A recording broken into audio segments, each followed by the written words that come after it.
Every farm is unique, but all farmers have something in common: the desire to maximize their land and improve it for the next generation. You need a cooperative that offers peace of mind. Agtegra Cooperative is an ag partner that shares your values and is part of your community. From agronomy and grain operations to energy and feed, Agtegra will link your farm to the future.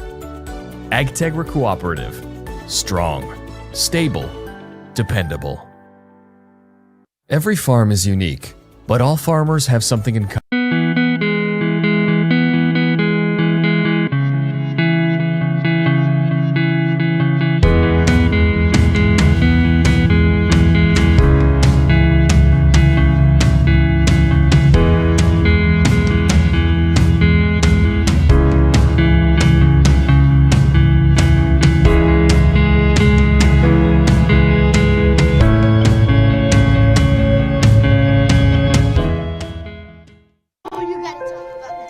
The innocence of youth.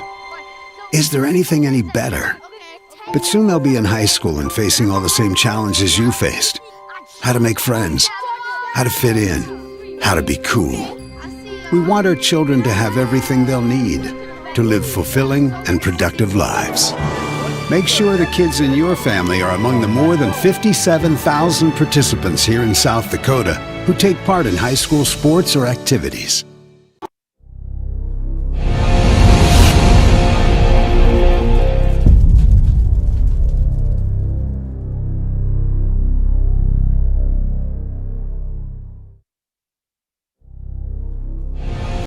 What if we said a bank isn't a place to lock up money? It's a place to set it free.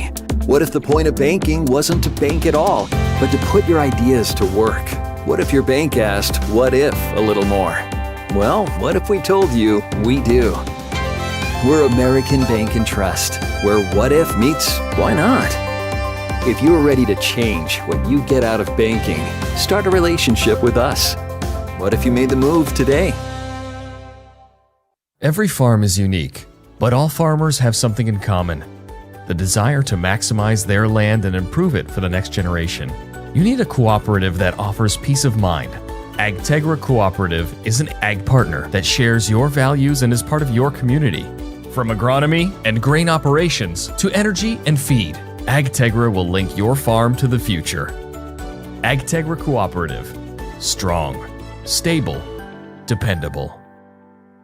Air-fried appetizers. Wash down the food with your pick from our array of premium beverages. Between the action, be sure to check out the unique and plentiful memorabilia throughout the building. We can't wait for you to come in and watch the games with us broadcast on liveticket.tv. The Corner Station Convenience Store and the Crossing Pub are both conveniently located on Pleasant Drive in Pierre, South Dakota. At the Corner Station, grab your favorite hot and cold beverages and snacks while filling your vehicle up with Cenex brand gasoline. The Corner Station also features a super tunnel car wash to keep your vehicle sparkling clean. At the Crossing, grab a cold beverage and check out their selection of appetizers while watching the Stanley County Buffaloes and Pierre Governors live on their big screen televisions. Best of luck to all area students from the Corner Station and the Crossing. The Best Western Ramkota Hotel in Rapid City supports all South Dakota student athletes and their families. They are conveniently located off Interstate 90, close to downtown and minutes from the beautiful Black Hills. The Ramkota offers sports and family-friendly rates. Guests can relax for free in the indoor water park. They have 36,000 square feet of banquet and meeting space, and the award-winning Minerva's Restaurant and Bar is located on site. Best Western Ramkota welcomes everyone to beautiful Rapid City, South Dakota. DRG Media Group Sports is the official voice of the Pierre Governors. Kernels wants to run again, and he's got room. 40, 30, foot race to the 10, 5, and a touchdown. Pierre will come back and set up Avery Kaiser on the outside left through the block, and that's down. The official voice of the Pierre Governors, River 92.7, and also at the River 92.7 page of the DRG News app, brought to you by Golden Buffalo and DRGnews.com. Riverview RV Park overlooks Lake Sharp on the Missouri River. They have all the amenities from full hookups, laundry, showers, dog park, play area, and free Wi-Fi. There's no need to drive across the country. When here in central South Dakota, you can find some of the best fishing and the most spectacular sunrises and sunsets. Call us today at 605-280-6266 or reserve your next camping spot online at BriggsRVPark.com. Make Riverview RV Park your home away from home experience. John Hoffman Electric is your neighborhood electrical service contractor and so much more. No job is too big or too small for our team of professionals. We pride ourselves on keeping up with new technologies such as Aerial, an augmented reality visual tool used to customize and experience a finished space before breaking ground. So whether you're building new or renovating a home, farm, or commercial space, let John Hoffman Electric light the way. John Hoffman is a proud sponsor of all local activities broadcast on Live Ticket TV. Briggs Trucking and Construction in Fort Pierre provides quality freight transportation services, cargo hauling, excavation, and demolition services. They also specialize in dirt and gravel work for everything from commercial work to new construction. Briggs Trucking and Construction will haul everything from light poles to farm and agricultural supplies. The bigger the job or the bigger the load, the better, as that is where their expertise really shines. Contact Briggs Trucking and Construction at 605-280-2848 or email them at cbriggs25@pi.midco.net to visit about your next project. Wow, Bill, you're walking so much better. What did you do? Well, I got so tired of the pain and nearly fell. And one of my friends recommended physical therapy at Winter Physical Therapy. And you know what? My back also stopped hurting. Huh. So how did you get started? My doctor wrote me a referral, but that's not always needed. Turns out you always have a choice where you want to go. So why did you choose Winter Physical Therapy? I love to support our locally owned small businesses, and quite frankly, they give great personalized care. Winter Physical Therapy. Exceptional care.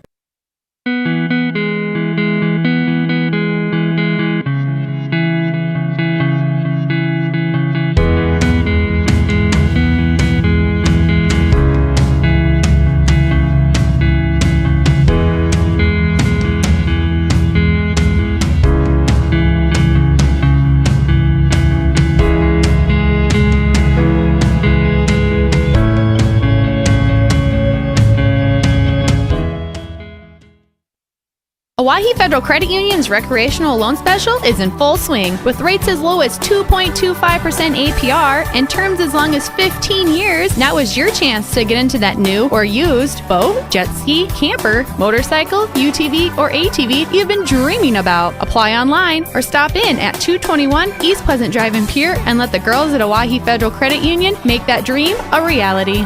Oahe Federal Credit Union. As community bankers, Bankwest employees are deeply committed to supporting local causes, growing the local economy, and creating local opportunities. At a time when you can bank anywhere, we hope you choose Bankwest. We'll be your financial partner for the long haul, helping you and your community achieve financial success. Bankwest. Convenient, connected, committed. Member FDIC. What if we said a bank isn't a place to lock up money? It's a place to set it free. If you're ready to change what you get out of banking, start a relationship with us. American Bank and Trust. One way American Bank and Trust enjoys giving back to the Pierre community is through our Spirit Card program. These cards are a great way to give back to our schools and show hometown pride. Call or stop in today to get your own Spirit Card. Go Governors! Podcast last week, so we'll try to keep it perfect at 3-0 of the West for tonight. Pregame show coming up, so we'll take an opening 2 minutes time out, and as we get into the Banking Hospital State Farm pregame show, conversations with the coaches, plenty to talk about with Coach Steele and Dan Van Orshiel with the Mitchell Kernels as well, and starting lineups and more. First off, let's take a look around Class 11 AA, see how the standings are and the schedule of events. A lot of games being played last night. There's a few more being played tonight. So that's where we'll begin after an opening 2-minute break. Back in Boston, State Farm Insurance pregame show. Pierre Governors football coming up. River 92.7, DRGnews.com. For 100 years, State Farm Insurance has been the team that possible state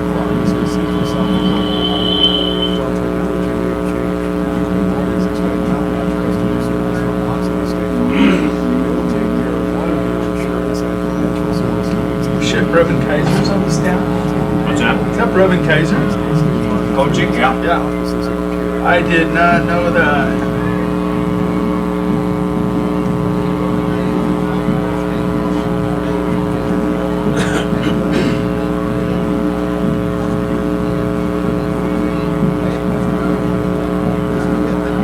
Yeah, we got a stud boy and a stud girl in peer athletics. We've got another stud guy and stud gal coaching in peer athletics. Miss Chloe coaches volleyball too.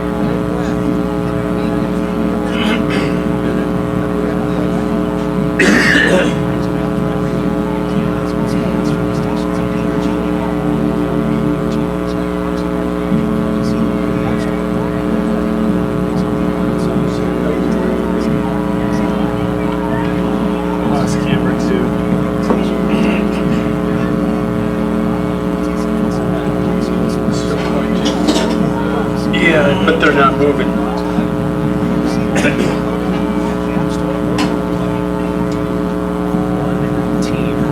Pierre Governors know what that means.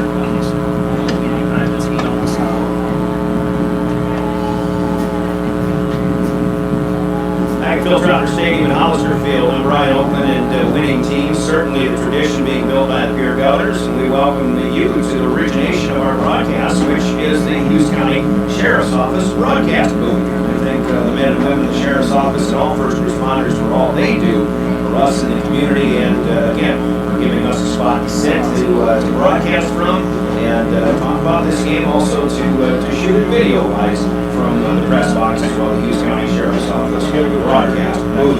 Taking a look at how the class of AA is, 11 AA state of high school football coming into the weekend. That's still at three unbeaten teams, rather, all 2-0 here. Yankton, T area, although Yankton and T area both win. Last night, Brookings and Mitchell, who we'll see tonight, are 1-1 coming into the weekend. Aberdeen and Spearfish 0-2, but power ranking-wise ahead of 1-1 Watertown and Sturgis. Then Huron and Douglas are 0-2, bringing up the bottom of the 11 AA power rankings. But a few games played last night, and I think most notably, the T area Titans to knock off O'Gorman High 44-41. I really thought O'Gorman personally might be the team to beat, given the way they played in the first couple of weeks of the season in Class 11 AAA. The T area shows that they still got something from this year after the team that the Governors beat in the Dome last year. Lost a little bit, but they certainly have a lot coming back. Impressive win for the Titans, 44-41 last night. Yankton had little trouble with Watertown, 41-7. They go to 3-0. Spearfish was a 36-8 winner out west over Douglas. And then in 11 AAA, Harrisburg, by the way, beat Rapid City Stevens out west 28-0 last night. Sioux Falls, Washington beats Sioux Falls Roosevelt 14-7. Yes, that game is done. That's the first game of the President's Bowl in Sioux Falls this afternoon. So both of those games actually were 0-2. So with the updated standings, Yankton and T area now 3-0. The Governors will try to match that tonight. There are a couple of games going on in addition to this one. It's Brookings plays at Huron, and at the end of the first quarter, Huron actually gets a safety, and they lead Brookings by a score of 2-0. And then out in Sturgis, the Scoopers are hosting Aberdeen Central, and they've got a 6-0 lead over the Golden Eagles after the first quarter as well. So that's where we are with games coming up tonight. Coming up next week, keep in mind the Governors will have homecoming against the 3-0 now Yankton Bucks. It's one of the biggest challenges of the year, according to Coach Steve Steele. Will be in that game. A good game for homecoming night. A lot of people get pretty fired up for that one. The Governors host the Yankton Bucks next week. Meanwhile, the Kernels go to Aberdeen Central for Aberdeen homecoming next week. Plenty more of the upcoming schedule a little bit later on, but let's look at what's going on in Class 11 AA this weekend and what's got to go tonight as well. We'll take another 2-minute break. Success from Central Dakota Eye Care will be on the docket as we get back With that, coach's conversation, Steve Steele coming up on the way out. To remind you on behalf of the South Dakota Office of Highway Safety, who celebrates being a part of a team. Remember to talk a lot every trip, every time you travel. Okay. The South Dakota Office of Highway Safety. Keep them off. The coach is coming up next. Our Central Dakota Eye Care. Keys to success on the way. This is Pierre Governor Football.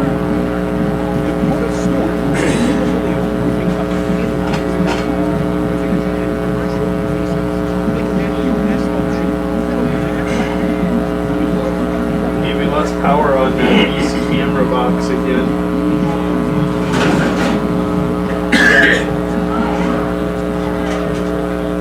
Is that what it is? Okay.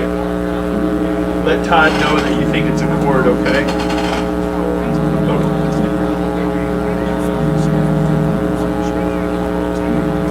Gotcha. Thanks, Brian.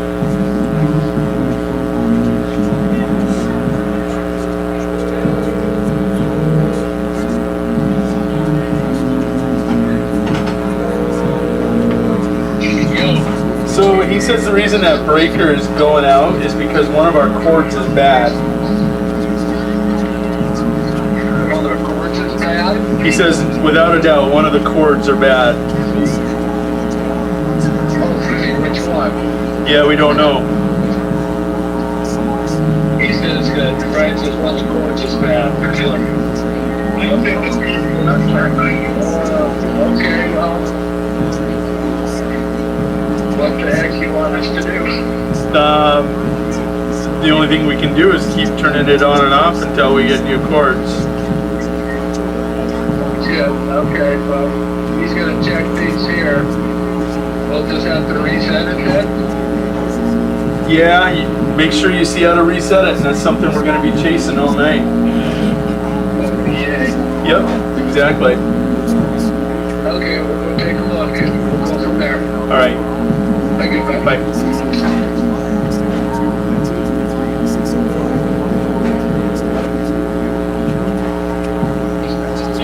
When Brian gets over there, ask him if there's a different spot we can plug into that won't break.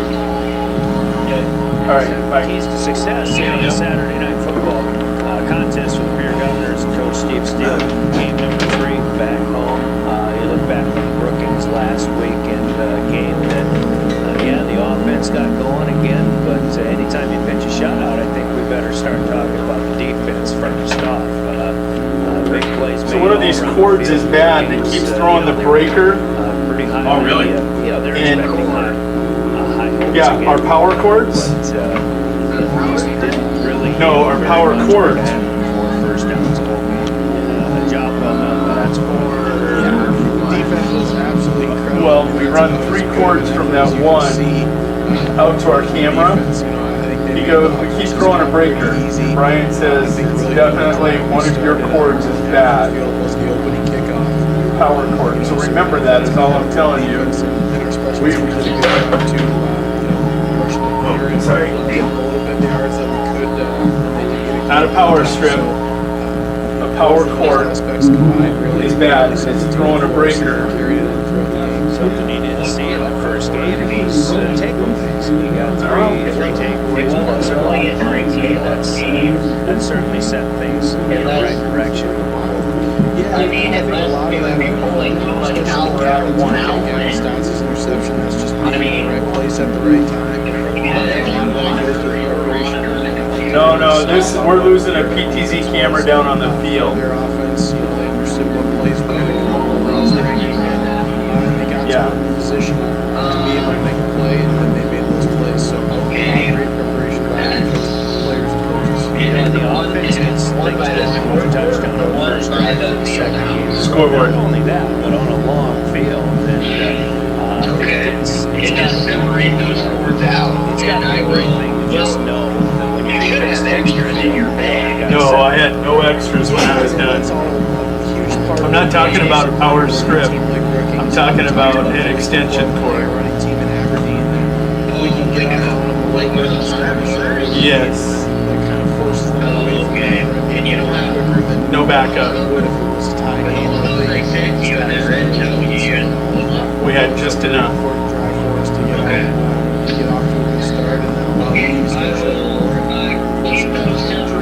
something that factors into like the opening coin toss. I mean, it's got to be going for keep them separated out of line control that. Until the second half kickoff, but you feel that maybe you would prefer to receive the opening kick, knowing that you got the offense and you get hit that early. Yeah, I think especially those first two games, you know it's going to be, they can choose 90-10 or 95-5 run pass. Anytime you're playing a team that wants to just eat the clock on you, then I think that definitely makes a difference in what you want to do on the opening coin flip if you win. And it's not necessarily every game, but I think definitely a good majority will feel that way this year. And once again, it's the passing offense that's making plays, but I like what I saw from Brock Mosier running the football too. He's running hard, and I think he's a bigger guy than what he looks like on the field, but he's playing amongst some big guys. But man, those legs of his just keep on moving, don't they? Yeah, I think that was the funnest part or the best part about playing about our offense this last week was that we demonstrated we could run the football. Brookings is a really good red zone defense. They still were. They took away a lot of space in the passing game and really forced us to run the ball, and we were still able to move the ball and score touchdowns. So, a lot of credit goes to Brock running really hard. A lot goes to the offensive line for getting us through those holes, especially when the field's so condensed and there's just more people in a small area. And then Lincoln ran hard too, when he had his opportunity. So really good to see our running game get going. And it's interesting. Again, I think a credit to what the offense is capable of, but I really thought Brookings, a lot of that game in the first half was playing pretty good on the defensive side. Some of the things that were working against that Aberdeen squad, maybe not so much. They were a little more difficult against Brookings, weren't they? Yeah, they definitely took away some different things. I think they made a concerted effort to take Jet away. Jet went from 14 or 13 catches down to 3 or 4. And most one of those was a really good route and a really good throw by Lincoln to squeeze it in there on that first touchdown. It wasn't really bad coverage by any means. That's just a really good throw and catch. You could tell that they definitely were prepared to try and take away what we had success with against Aberdeen. Like I said, we were fortunate that we were able to establish a run game and still find ways around it. I suppose we should talk about tonight's opponent, the Mitchell Kernels. This is a team that comes in 1-1. They're off of their first win of the season. Team that I think maybe a lot of similarities to the two teams you've seen already. Yeah, I think they're still going to be a run first opponent in terms of their offense, but they're just a little different style. They're going to be more of an option style offense. Brookings was a little bit more motion and misdirection, and Aberdeen was more the old school high, and we're just going to run power and dive and gap and stuff like that. So, similar in the sense that they're still probably going to run more than they're going to pass significantly, but a different style of run that requires some different preparation. They've got some people. I see Mick Daly in particular. He's been in some social media videos, Midco and things like that, showing a lot of versatility. And hopefully they're not quite so one-dimensional. I don't want to put them like that, but there are some people you'll have to know where they're at all times. Yeah, they've got a good stable of running backs there, and then they're kind of one of those teams that and they always have been. Where they really pick out well when to throw that wrinkle in, and whether it's they'll have a halfback pass or a hitch and go. They're going to run mainly short routes, and they'll try and lull you to sleep with a lot of that, and the same option play over and over again, and then all of a sudden it's not an option, and he doesn't give it, and then all of a sudden he's throwing it over the top. So I think that they've done a really good job mixing those in their play calling. All right, overall keys to success then against the Kernels. Getting up early is going to be important again. If they can hang and keep the score level or get an early lead on us, then they have that ability again with this style of offense to really suck the clock dry.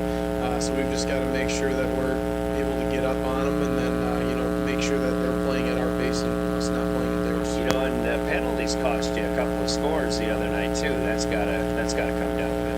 Yeah, we definitely got to just clean up some of those things. For that one drive, it was we had a holding penalty with a great throw and catch, or we had great protection and a good throw with a drop.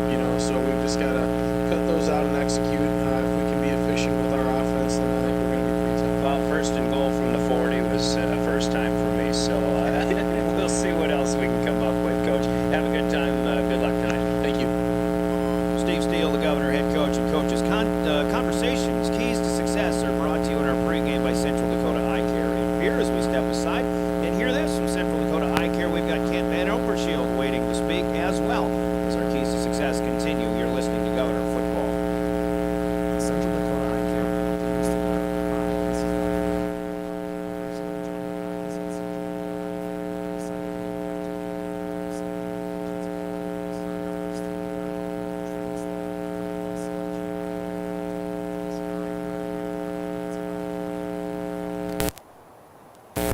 Call us today at 224-6128 for an appointment. Central Dakota Eye Care, 640 East Sioux Avenue in Pierre. Better vision for a great life. Keys to success continue here where we talk with Kent Van Overshield, the head coach of the Mitchell Kernels, off to a 1-1 start, coach. But you faced a Yankton team that in the first week of the season that's looking like they're looking pretty good so far, and I think a Sturgis team that got off to a good start. You faced them last week, got your first win of the season, and in a game that seemed to be pretty hard fought. And I think a couple of opportunities so far in the season to find out where you're at least to this point. Yeah, the natural progression, having an opportunity to play Yankton, who, does a great job of, throwing the football, and that obviously was, Sturgis. They had some success early in the season throwing the football, and you take every experience and build on that. You take it to the next opportunity. So we're pretty happy, just obviously with the outcome, but also, how we approached our game plan, and with that, the execution of that on Saturday against a good Sturgis team. So I think across the board, AA football is solid, but we know everything goes through the Pierre Governors. Well, and a couple of teams that you played already, you mentioned Yankton likes to throw the football. I know Sturgis does too, and they, like you said, they had some success. And I guess if you got to play a team the caliber of Pierre, the way they're going so far, you're going to have to defend the pass, and you've got a couple of good tests that help you prepare for that coming into tonight.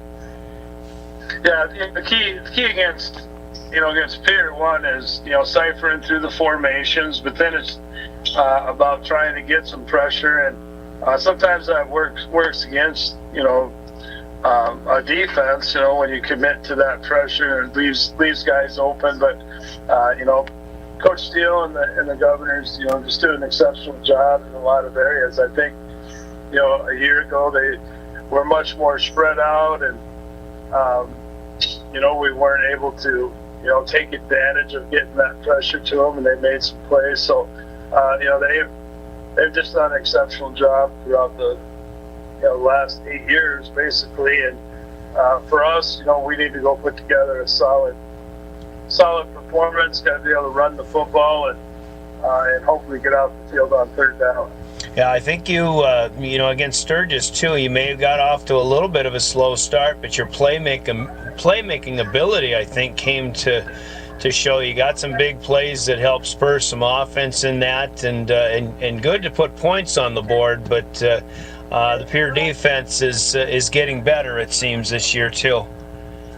Yeah, I don't know what the feelings are, out in Pierre. I don't know, throughout the state, but on paper, I think this is probably one of Pierre's best teams, and that says a lot, especially for the caliber of athletes that have come through Pierre, and the teams and the performances, the championships. So, for us, we want to go, play our best football. Eliminate penalties and eliminate turnovers, and give ourselves a chance at the end to go win a football game. And if that wasn't our plan, we wouldn't get in the bus. We wouldn't make the trip across the state. So our mindset, and I know mindset of every opponent is Pierre has it, and it's going to be up to someone to try to take that away from them. Yeah, do you feel like you need to get a big play or two, maybe one on special teams even, I see guys like Mick Daly, Jagger Tyler off to really good starts, and In order to put something together, do you feel like it's got to be those guys that kind of jump up and surprise somebody? Yeah, and I think that was obvious against Sturgis, is that our guys that we looked to make plays made plays, and Mick Daly had a catch for a touchdown. He threw for 2. I think he rushed for 1. Jagger Tyler, defensively and offensively, just making plays. And for us to be successful against anybody, it's got to be more than just those 2 guys. The guys up front have to do an exceptional job, and that's going to be interesting with the success that we had against Sturgis up front. See if we can, establish that against which we know is a really good front with the Pierre Governors, with the players that they have this year. And like I said, each week's a challenge, but it's an opportunity, and we're excited for that opportunity. All right, Coach, we're looking forward to this one, and we wish you the best of luck tonight and the rest of the season, too. Thanks a lot. Hey, thank you. We're excited to be in Pierre. Thank you. Kent Van Overshield, the head coach of the Mitchell Kernels, thanks to him for his time and conversation and comments in our Keys to Success portion of our pregame show, brought to you by Central Dakota Eye Care in Pierre.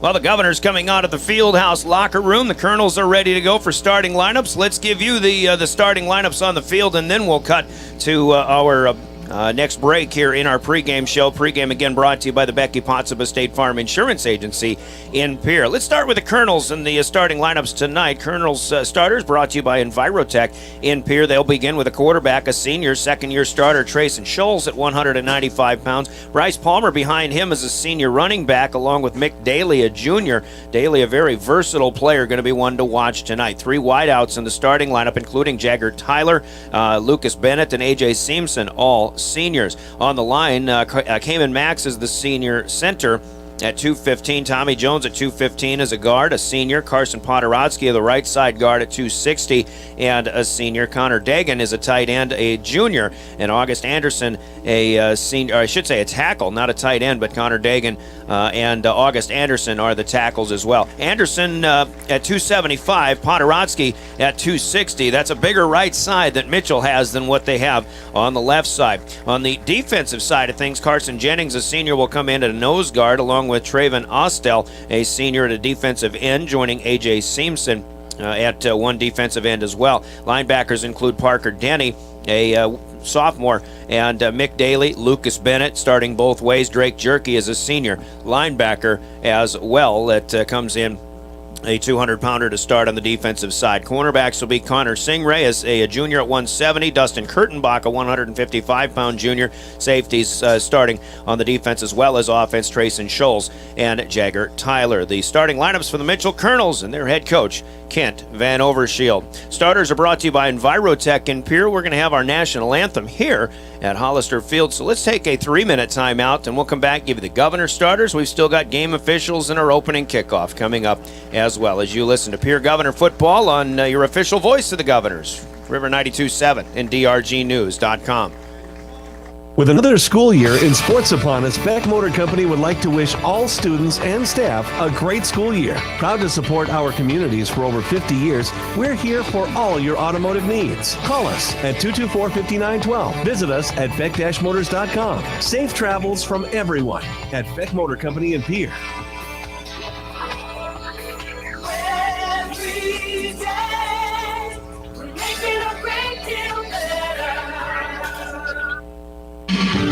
Chances are you're overlooking a big energy thief in your home or commercial building. The Garage Doors. But Overhead Door Company of Pierre can help stop that energy waste with a full range of insulated, weather-tight garage doors. Their residential garage doors give you insulated performance at an uninsulated price. And their Thermocore insulated steel doors give commercial buildings the energy efficiency they demand today. Find out more. Call Overhead Door Company of Pierre at 1-800-649-9905 and put a stop to the garage door energy thief. Envirotech makes life a little bit simpler. No matter what the circumstances, no matter what is handed to you, Envirotech has you covered. One call is all it takes to have easy setup, easy pickup, easy payment. Call Envirotech at 605-224-4804 or use their website to pay your bill online at envirotechwaste.com. Use their mobile app Waste Connect. Check their website or receive a robocall for collection schedule because of weather or holidays. Envirotech has you covered. Back at Hollister Field, Envirotech giving us our starting lineups. The national anthem will come up in just a little bit. So here are the Governors and their starters, as pretty much the same as what they've had the first couple of games so far. Of course, Lincoln Keenholz leads the way, the senior 195-pound quarterback, and the Washington recruit Brock Mosier, the tailback, or the running back at a junior, 165. Wide receivers include Cade Kaiser, the junior, Jack Merkwan and Brecken Kruger, both seniors. Merkwan, the record setter himself, looks to have a big game tonight. Matthew Brewer, the junior, is on the line at a tackle spot. Guards include Josh Schwitzer, a senior, and of course Jason Mishayshak, the senior at 320 pounds. He's heading to North Dakota next year. Christian Bush in the middle at the center spot, the senior. Matthew Coverdale, the junior, in at a guard. And the tight ends, of course, Jet Zabel, the junior, who's had a huge start to the season. Jackson Edmond had a nice game last week and getting his first few grabs of the season as well, the tall senior tight end for the Governors. On defense, Jason Mishayshak will start at a nose tackle, the only one who really starts both ways tonight. Josh Rydberg, a senior, comes in at a defensive tackle. Emmett Anderson as well, a junior. Linebackers are E.J. Bucci, the sophomore. Trey Lewis, Deegan Huska, Chance Sarda tonight with Gavin Stotts, who had a big game last week, the middle linebacker, the senior. You've got Sarda and Lewis, the juniors, along with Huska, a senior. Jaden Weeby, a senior, at a cornerback spot, along with Spencer Eastland, the 170-pound junior who gets his first start tonight. He's played well coming off the bench the first couple of games this season. Jacob Mayer, the 175-pound senior, is the safety as well. For the Governors and head coach Steve Steele, assistant coaches Matt Thorson, Nathan Nas, Scott Nye, Adam Spohr, Dan Mishayshak, Sean Lewis, Jeff Schleckaway, Brevin Kaiser, Duncan Trow. Our starting lineups brought to you by Envirotech in Pierre. The other starting lineup is the naming of tonight's game officials, and they are the Law on the Field, sponsored by the South Dakota Attorney General's Office and their Division of Consumer Protection. Our Law on the Field, whom we thank for doing what is oftentimes a thankless job, and that is officiating high school sports tonight from the Huron area. Our referee will be Matt Clark. The umpire is Wade Stobbs. Linesmen will include Doug Peets and Jeremy James, that is, and Ryan Huizenga will be the back judge as well. Matt Clark, Wade Stobbs, Doug Peets, Jeremy James, Ryan Huizenga. Tonight's game officials on the field, the officiating crew, the Law on the Field, sponsored by the South Dakota Attorney General's Office and their Division of Consumer Protection. Now let's take a 3-minute break, and we'll conclude our Becky Potts of a State Farm Insurance pregame show, and we'll kick it off when we return. Governors against the Mitchell Kernels tonight. Your official voice of Pierre Governors Athletics, River 92.7, and we're live streaming too at drgnews.com. Every day you share personal information about yourself with others. You may write a check, charge fuel, rent a car, mail your tax returns, schedule a doctor's appointment, or post something on social media. Each transaction may share some sort of personal information, such as bank and credit card account numbers, social security number, name, address, or phone number. There are unscrupulous individuals, identity thieves, targeting these routine transactions, trying to gain your information to commit fraud. If you think somebody has stolen your identity, contact Consumer Protection at 1-800-300-1986.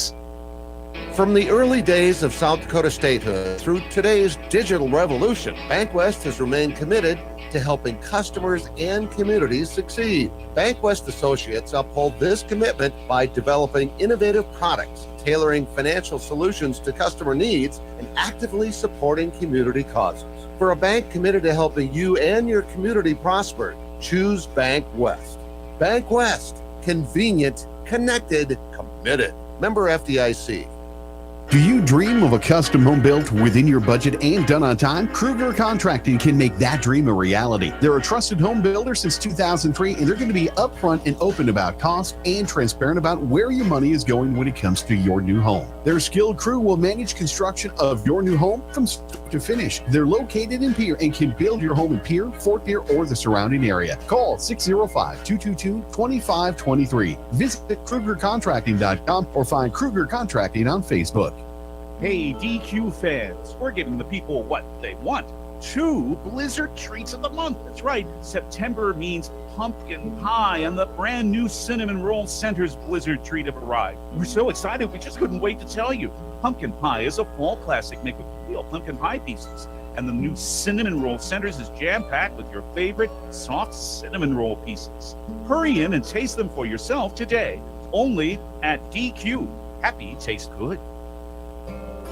Your cancer care should be as unique as you are.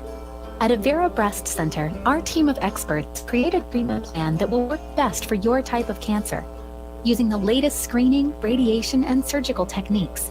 You also have access to holistic approaches to help with side effects, and a 24/7 call center for answers to your cancer questions when you need them.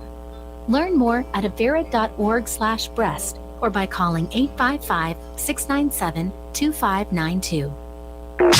Driven by the Office of Highway Safety. River 92.7, KGFX FM, Pierre. Stay alive. Don't text and drive. Comtech has your technology solutions. Check out their showroom located right off the truck route on Irwin Street. Come in and see what you've been missing. A large selection of TVs, sound systems, and smart speakers, PCs, desktops, and tablets, home and business security and telecommunication systems. Comtech is your all-in-one solution for any technology needs. Wishing all athletes the best of luck in today's competition. Comtech. Come see what you've been missing.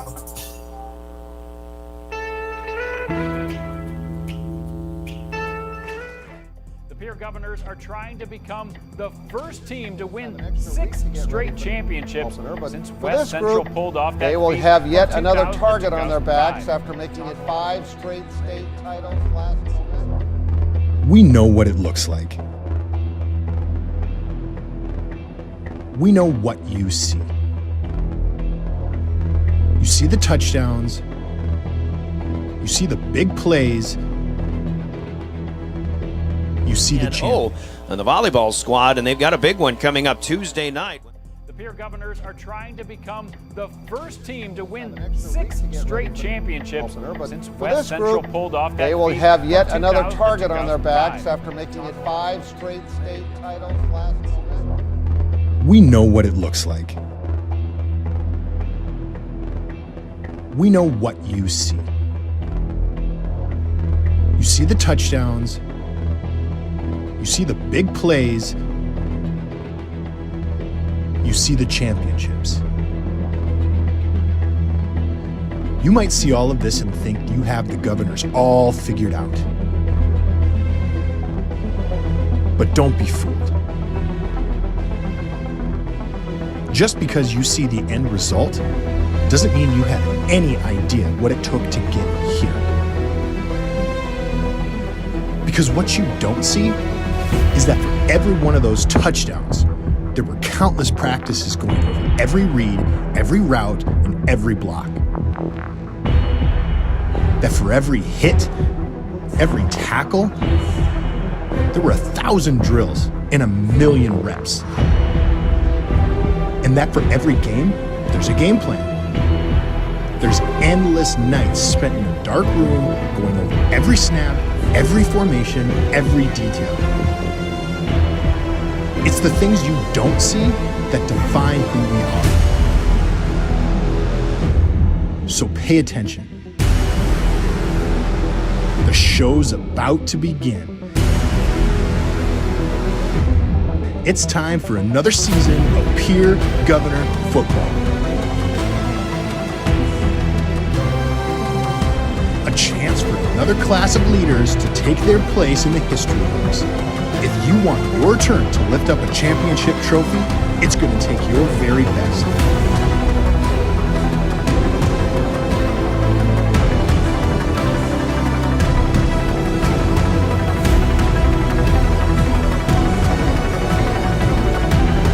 So never let it go. Never settle.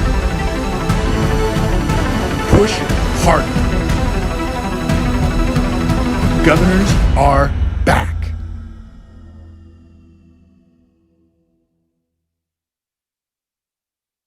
He gets the whistle, and here we go, and it's a squibber right away as Deegan Huska will take it at the 30-yard line, come up the middle of the field and be met. Nate McCormick, a 170-pound junior, the first to get him, but the Governors will start in a somewhat short field. Interesting, the Govs, who have received the kickoff now in all three of their games, had to start in bad field position, long fields to play on in their first possessions in both the Brookings game last week and the Aberdeen Central game to start the season the week before.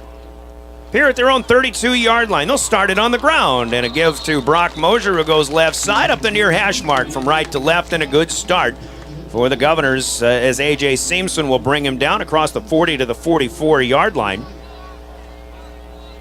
And it wasn't the 32, it was the 37 where the Governors started this drive, so a pickup of 7 and second down and 3.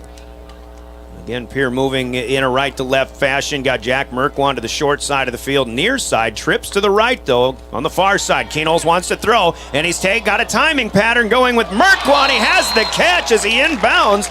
No, he is out of bounds. I thought his first step with the right foot came down just out of bounds. But still, even when it's incomplete, it's a thing of beauty to see Kernels and Merkwan team up for these long passes.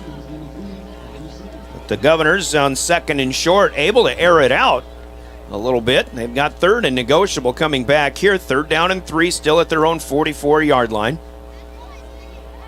Kernels, who was thrown for 438 yards in the first game against Aberdeen Central, threw for 282 last week at Brookings, and now as Kernels claps, Cousin Brecken out there on the near slot right flinches, and we've got a 5-yard pre-snap penalty against the Governors.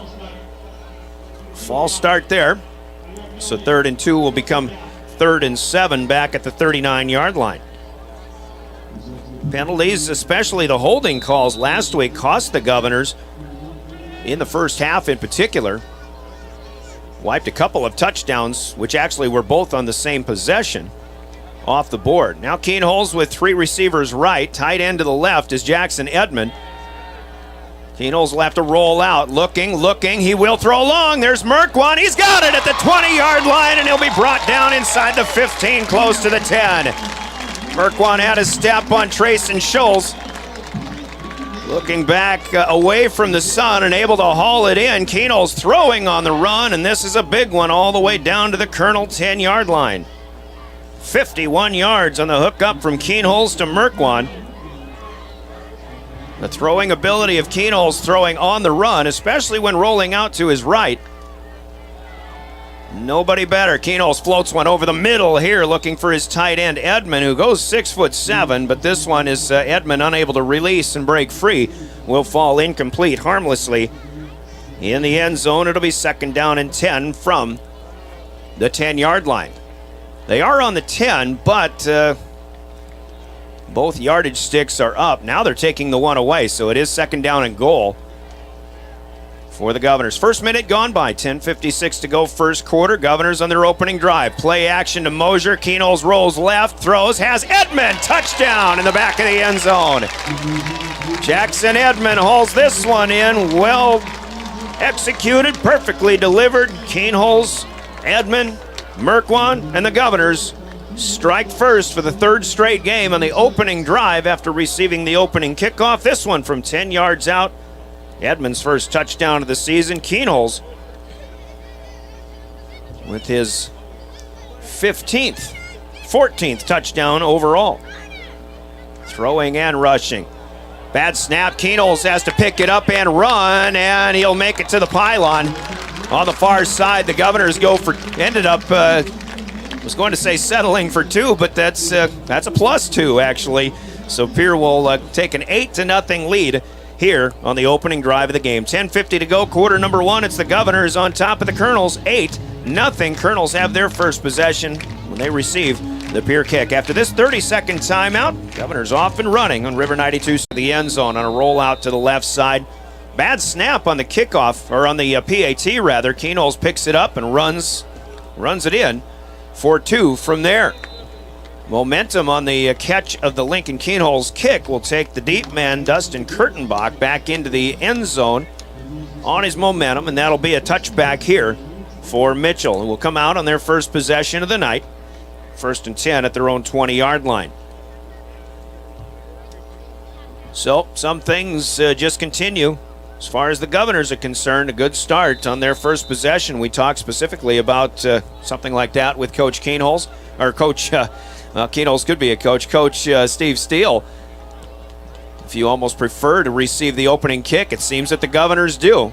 Mitchell will be a heavy ground team. Jagger Tyler takes the first handoff of the night. He'll just get a yard up across the 20 to the 21. Tyler is listed as wide receiver, but he'll line up in the backfield, and then also watch out for a guy named Mick Daly, a running back who threw 2 touchdown passes last week against the Sturgis Scoopers. Daly is 21. You got Bryce Palmer, another running back, at number 24. Jagger Tyler. There's Palmer in motion. They'll pitch it back to him. The Governor defense up to the task, and here Palmer won't get much. He'll just get back to the line of scrimmage, maybe get a half a yard. Trey Lewis, Jason Mishashak in the area. It looks like a gain of 0. It'll stay at the 21-yard line on Palmer's first attempt, and it'll be 3rd down and 9. 2 minutes plus gone by here. The Governors leading 8-0 early.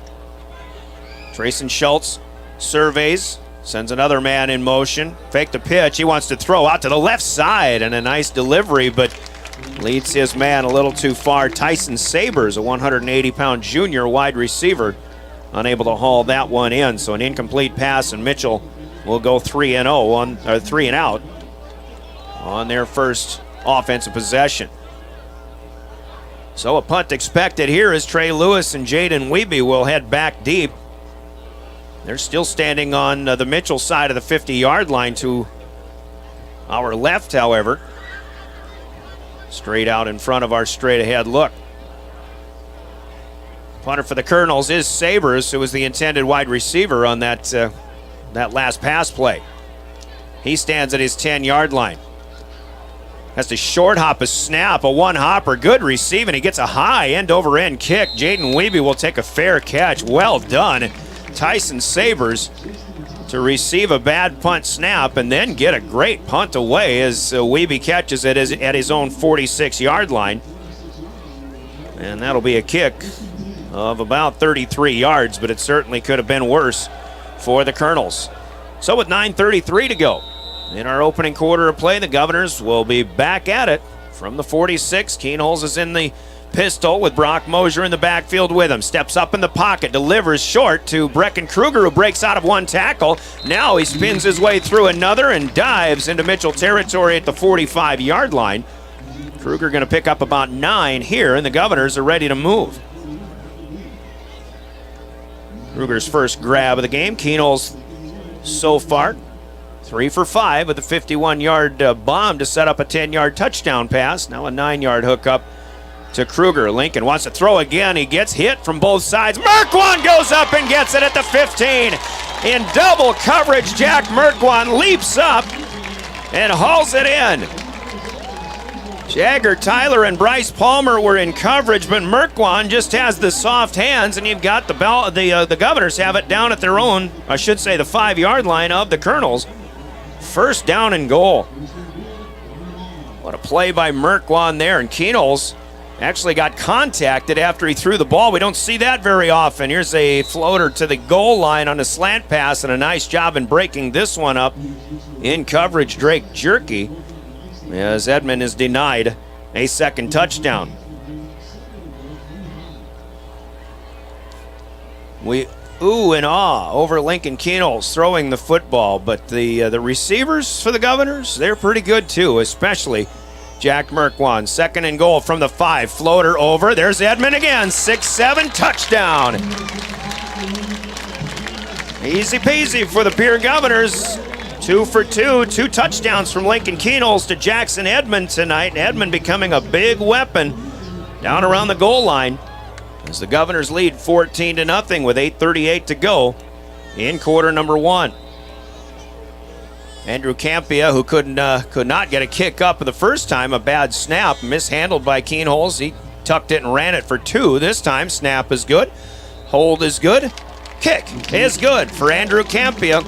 7 points this time for the Governors, and they up their lead to 15-0. First quarter, 8:38 to play. We'll take another 30-minute timeout. Pierre will kick. When we return, you're listening to Governor Football and River 92.7 and DRG News. What if we... DMC Wear Parts is a proud South Dakota business providing high-quality wear parts for all makes and models of heavy equipment. We quote you direct from multiple manufacturers, cutting out the middleman and getting you better prices than the large dealers. We specialize in cutting edges for motor graders, loaders, snowplows, and more. We offer complete undercarriages for dozers, excavators, pavers, and skid steers, including rubber tracks. Click to visit dmcwearparts.com or call or text 605-840-8082.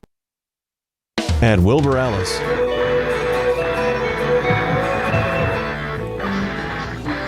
Well, the Governors are 2 for 2. They've run 7 offensive plays. This second possession goes 40, make it 54 yards.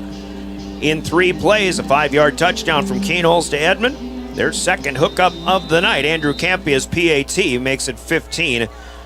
That drive only taking 55 seconds. And the big play again, a 40-yard hookup from Kernels to Jack Merkwan to set the Governors up inside the red zone. In fact, at the 10-yard line. Colonel return here from Kurtenbach. Just wide of the far hash mark. Brings him across the 20-yard line, and Mitchell will set up shop at their own 24 this time. 8:32 to go here in quarter number 1. Last week, the Kernels against an improved Sturgis team, able to make some plays, had a bit of a slow start, but got a few touchdowns on the board in that second quarter. Won that game 36-22. Here's a redirection. This is Mick Daly. He got away from E.J. Bucci, who was in the backfield and trying to get to the near side, but he ran a long way, and the Governors push him back still. A loss on the play of 2 here for Daly, his first attempt of the night. Tell you what, Mick Daly got away from Bucci, and his pursuit in the backfield looked like he was going to have some room to run, but the quickness of the Governor defense, not to be understated. So now from the near hash mark, Mitchell bunches it up into the formation, almost a double wing here. Straight give to Jagger Tyler out of the fullback position. Up the near seam across the 25, and a good gain here to the 30-yard line. They'll pick up 8 as Tyler's yardage matches the number on his back. Wrestling fans will know the name of Jagger Tyler. In fact, let's spot him at the 29, a pickup of 7 instead of 8.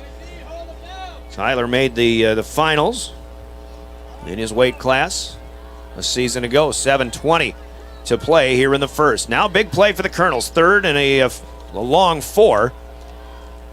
Pitch to Schultz. He fakes the pitch. He wants to keep it himself, but he is met by Chance Sarda. And across the 30 this time. Looks like they'll spot him to the 32. That's a pickup of 3, but he needed more, like 4.5.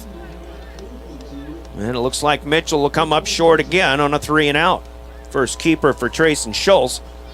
Good job by the linebackers, especially Sarda, who has played well. His brother Chase would be normally the starter, but Chance a bigger linebacker, and he's really had a good start to this season. 4th and 2. Another punt here for Tyson Sabers expected. Fielded a short hop on the first one and got a good 33-yard kick away. This one, a good snap. He steps into it. It's a high end-over-end kick, and Weeby coming to the near side. Fair catch called for and received at the 42, just in front of the Pierre bench. 26 yards on this one, a little bit higher, but also shorter for Sabres. 6:22 to go in the first quarter. Pierre already on top, 15-0, and they've got a chance for more, starting with good field position at their own 42-yard line. Glad to have you here on Saturday Night Football. And some games in the area last night on DRG Media Group stations. Of course, last night here on River 92.7, Governor Volleyball got a win at Sturgis. They repeated the feat at Spearfish this afternoon. Slant from the outside, wide receiver screen. Good to Jack Merkwan for a Governor first down into Kernel territory up the far hash mark. And it'll be at the 44-yard line where the Governors will move the chains and set up with another first down. Pick up a 14 this time.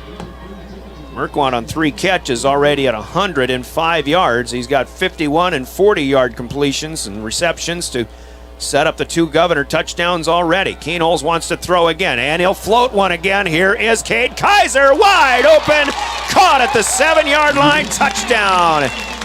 Near side, another dime dropped in by Lincoln Kernels. Cade Kaiser catches this one in stride. And the Governors up their lead now to 21-0, this time from 44 yards out. Kernels is spot on so far this evening. Kaiser with a good receive. Campia will set up for the kick. Try to add one here. And up and in, it'll go. Campia 2 for 2 so far. Governors 22, the Kernels nothing. With 5:53 left in the first quarter, another 30-second break, another Governor kick coming back. When we come back to Governor football, River 92.7. Our forward-thinking approach to crop protection, nutrition, and seed development combines years of service and expertise to the latest technology wherever you are, whatever your needs. We offer seed sales, providing Agtegra, DeKalb, and NK seed, fertilizer and chemical application, which includes ground and air spray, and more. Much more. We're proud to sponsor all area sports and activities with locations in Miller, Highmore, and Blunt. Wilbur Ellis. Dakota Antler is the biggest antler buyer in our region. Tony and Derek pay cash all year long for antlers and horns. Deer, elk, moose, and sheep can be cash in your pocket. They'll come to you too. Find them on Dakota Antlers LLC or online at dakotaantlers.com. You can also give them a call to set up an appointment. Call Derek at 605-360-3749 or Tony at 605-730-0108. Dakota Antler, a proud supporter of all local athletics and activities. Quarter number 1 here at Hollister Field. Welcome back. Kernels will kick again. Actually, that's George Stolle kicking off here, taking on the run up the middle of the field at the 8-yard line. Nice move to gain some extra yards here. The return man, Lucas Bennett, a 175-pound senior, crosses the 25 and makes his way to about the 28-yard line. So the Kernels, a couple of 3-and-outs. The Governors are 3 for 3, and they've run a total of 9 plays on those 3 possessions. And they lead 22-0. 5:48 to go now in the first quarter. Kernels on their own 28-yard line. This team can make some plays, but they've got to find some ways to get through that Governor defense here, and just not enough blocking in the backfield. Here is Mick Daly on the pitch back. Is pushed back. E.J. Bucci in on the stop. He able to make a play this time, a loss of a yard for Daly, and I think the Governors, seeing what Daly could do, watching a film of that win for Mitchell over Sturgis last week, somebody's going to be eagle-eyeing him much of the night, you would think. In between the hash marks here, closer to the near side. Kernels moving from west to east with the sun at their backs, although if they have to throw passes, receivers could be looking back into it. There's another fake of the pitch, and Trayson Schultz will keep, this time going around left end. He'll cross the 30-yard line up to about the 32. Jacob Mayer in the safety spot, able to come up for the stop, a gain of 5 for Schultz. Well, the Governors, interestingly enough, they've played 2 teams that want to run the football if given the opportunity, and so does Mitchell. Mitchell, meanwhile, has played 2 teams so far this year in Yankton and Sturgis who would prefer to throw the football, and now they've got a 3rd team tonight that would rather throw the ball as well. Schultz takes the handoff. Tyler comes up through the line, makes himself skinny, and he's close to a first down here across the 35. Looks like he'll have the 37. He may need 1 more yard, though. And they're going to spot him at the 37 for a gain of 5, but that would put the Kernels maybe a yard short. Referee Matt Clark is going to ask for a measurement. They've spotted the football just across the 37. But just looking across the field, it looks like the line to gain would be right on the 38-yard line. They'll measure nonetheless. With 4:04, clock stopped here in the first. If you're just joining us, you've missed a lot. The Governors or have a 22-0 lead, and they've used the long pass on all 3 drives. This is still a foot and a half short. And the Kernels will have 4th down and half a yard. And I'll tell you what, right now, if I'm Mitchell, I'd probably go for this, even though it's on their own side of the field, and it certainly looks like they will. 5-yard gain for Jagger Tyler, but here 4th and a yard.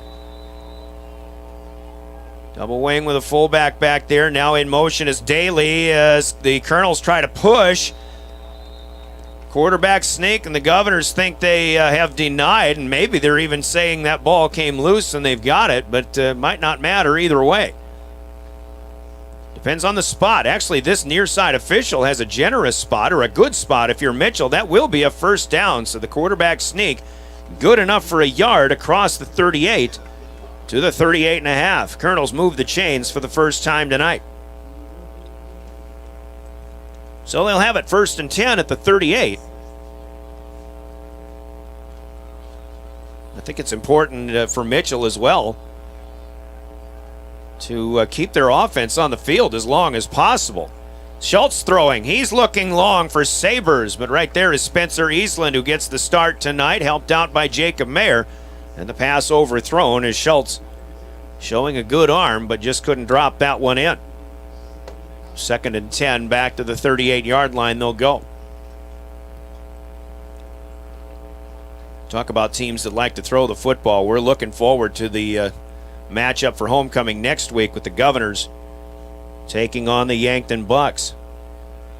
Rugby Riken, another year older, another year better. I think still just a junior for Yankton, if I'm not mistaken. Here's Schultz cutting through a right guard, right tackle. He'll get positive yards here across the 40 to about the 44. Looks like a gain of 5. As they had him from the 39-yard line. Now about 3rd and again a long 4 here. Governor defense doing a pretty good job minimizing the damage in the running game for the Kernels here, even though they have moved the chains once and they're looking to do it again. 3 minutes to go in the first, 22-0 Governors. Schultz under center. Man in motion is Daly, left to right, trying to lead the way. Here comes Tyler. He cut through. Didn't follow Daly. He cut up into a lane, but it was completely filled up by guys like Josh Rydberg and Deegan Huska.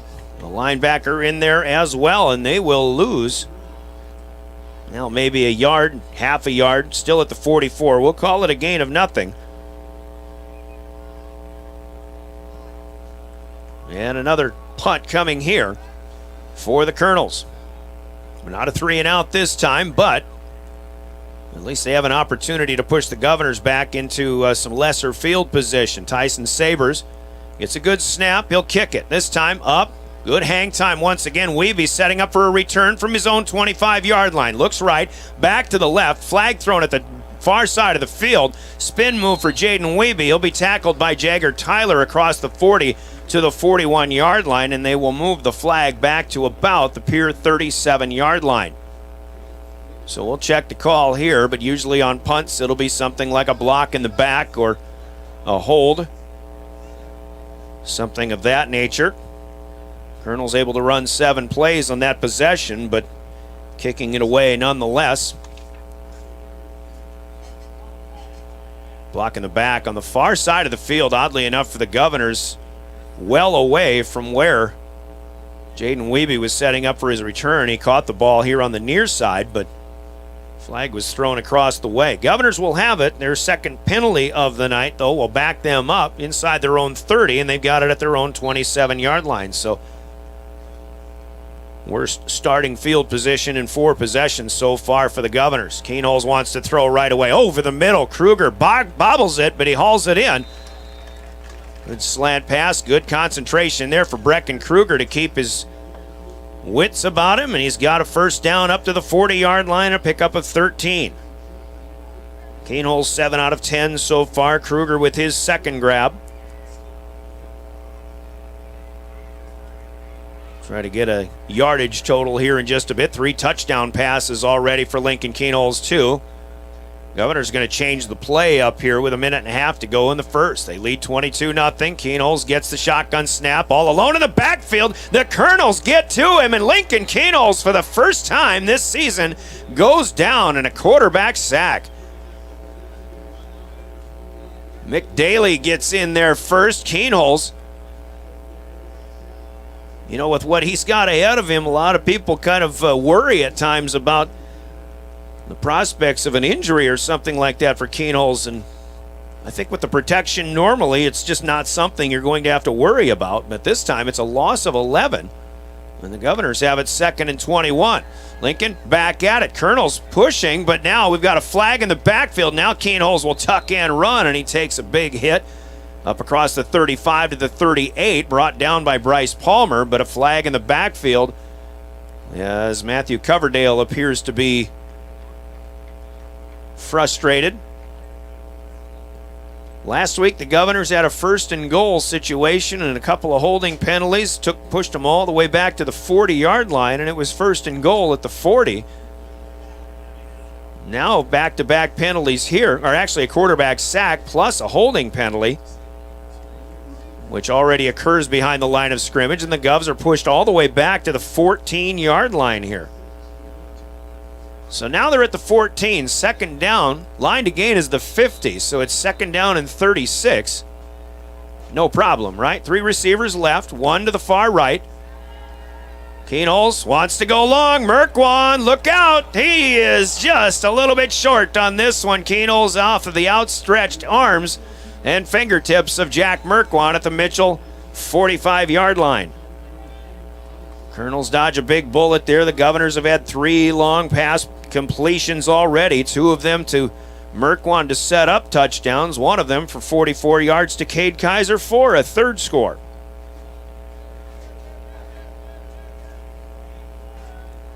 Lincoln 146 yards on 7 of 11 passing so far, 3rd and forever. Kernels going to keep it himself. He'll come up to the middle of the field, and the Kernels with a great defensive possession here. Kernels is smothered on a gain of just a yard at the 15-yard line, and the Governors will have to punt. It's Lincoln's first quarterback keeper that stood.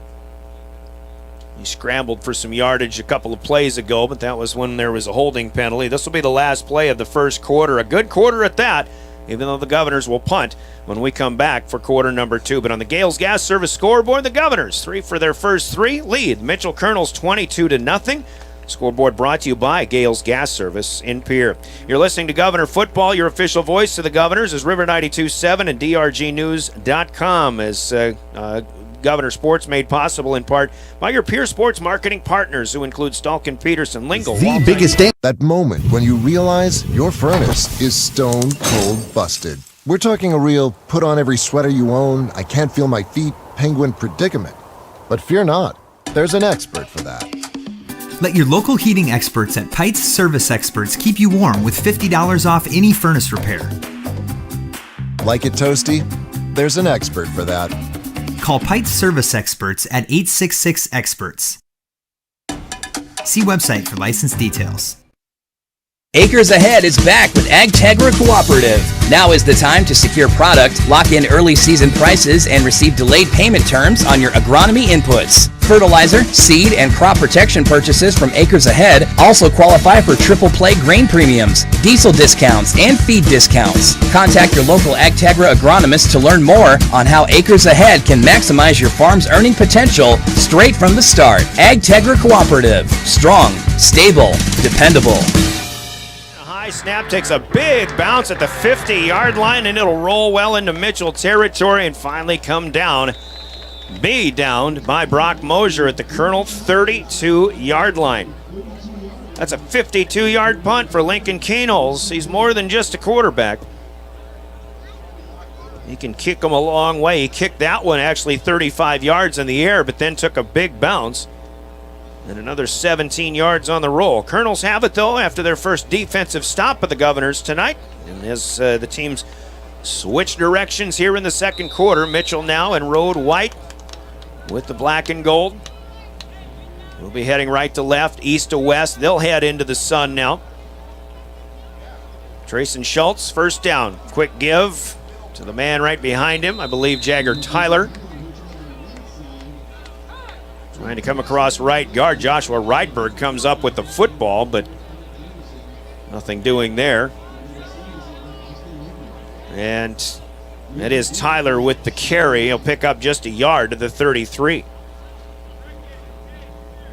Everything Mitchell has attempted on the ground, there have been 12 rushing plays, and the longest of those has gone 7 yards so far. 2nd and 9 here. They're also 0 for 2 on pass plays. They stay bunched up. Schultz under center. Man in motion is Bryce Palmer. They'll fake it to him. Redirect back the other way to Mick Daly, and the Governors come in from the left side. And they'll wrap him up there, Deegan Huska, the leader of the pack on that one, and a gain of 0 for Daly. He's had some trouble finding some yards. We did mention him specifically with Coach Kent Van Overshield about their playmaking ability. They saw that in the victory last week over Sturgis. Sturgis, a much improved team, but the Governor defense is also much improved. Fake the pitch. Here's a floater pass. It's picked off at the 34-yard line. Trey Lewis gets up there and takes it away. Near side, brought down by Palmer inside the 25 at about the 22-yard line. An interception by Trey Lewis, the linebacker. And the Governors will have a short field to work on here. First turnover of the game. The Governors picked off the Brookings Bobcats a few times last week, had 3 takeaways, 2 interceptions. And here Trey Lewis just sees it coming. Governors have it at the Kernel 23-yard line. We've got 10:22 to go in the second quarter. Pierre on top, 22-0. Kernels gets the snap. Kernels come with it, and Kernels unloads it. I think he overthrew Kruger, but behind Kruger, Jack Merkwan came in and almost made a sliding grab. It looked like, even though the Pierre coaches next door to us think they caught it, I really thought that might have been a short hop, but that would have been quite a lucky play there for the Governors had they been able to make that completion. Kernels, though, defense on that last drive before this one, they really started to bring the heat, and Lincoln Kernels is starting to feel it just a little bit. Near hash mark, left to right, he'll unload quickly. Coming to get it is Kaiser on the wide receiver screen, trying to slip a tackle inside the 20, being brought down by Daly at the 15-yard line. Good gain here for Cade Kaiser on 2nd and 10. Governors will have 3rd and short just inside the 15-yard line. That's a gain of 8. Even the Governors may be wanting to get the ball out of Keenholz's hands a little more quickly here. You say he caught it? We've got the Governors film crew right here too, and they're looking back at it. That might have been a catch by Merkwan. 3rd and a yard and a half here. Brock Mosier behind Keenels. He'll get the handoff. He's got a first down and more inside the 15 to the 10. Hit by Tyler, and then you can add in Drake Jerky there too. Down to the 7-yard line. Mosier's second tote of the game. He's got a total of 15 yards. It's first down and goal for the Governors. Looking to add to a 28 and make it a 22-0 lead. Play action to Mosier, rolling out his Keenels, near side, right side. Edmond, touchdown number 3. On the run, delivered in stride. Jackson Edmond with good coverage right on him, but he is able to get his arms out and haul in a 7-yard touchdown as Jackson Edmond is the go-to guy here tonight. 3 catches for Edmond, 3 touchdowns. 22 total yards as Andrew Campio will line up for a PAT with 9:10 to play here in quarter number 2. The interception by Trey Lewis set it up. Campio's kick is shanked a little bit, but it's still inside the upright on the right side. Good for one more. Pierre, 29. Mitchell, nothing. We'll take a 30-second break. Govs will kick when we come back. You're listening to Governor Football. The innocence of youth. Is there anything any better? But soon they'll be in high school and facing all the same challenges you faced. How to make friends, how to fit in, how to be cool. We want our children to have everything they'll need to live fulfilling and productive lives. Make sure the kids in your family are among the more than 57,000 participants here in South Dakota who take part in high school sports or activities.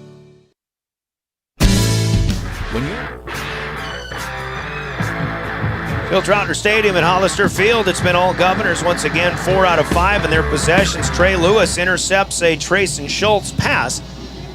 Returns it to the Kernel 23-yard line. 4 plays later, Lincoln Kernels delivers a touchdown pass, his 4th of the game, but his 3rd to Jackson Edmond. From 7 yards out, Andrew Campy attacks on the PAT. It's 29-0 Governors.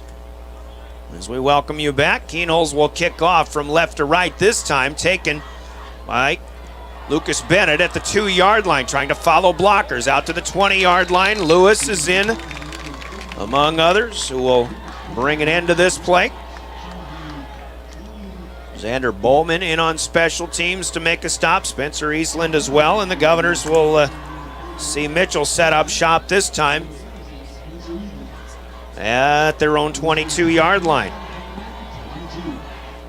Kernels seem to be almost getting comfortable in the 20-yard line range. 20, 24, 27, 32 after a defensive stop forcing the Governors to punt. And the 22-yard line, those have been their starting field positions so far. Here's Schultz looking to throw. Has his first completion. Man out there is A.J. Simpson, and he's taking the defense for a ride. Good stiff arm of Eastland, who just could not get him down, and Trey Lewis comes over to help force A.J. Simpson out of bounds.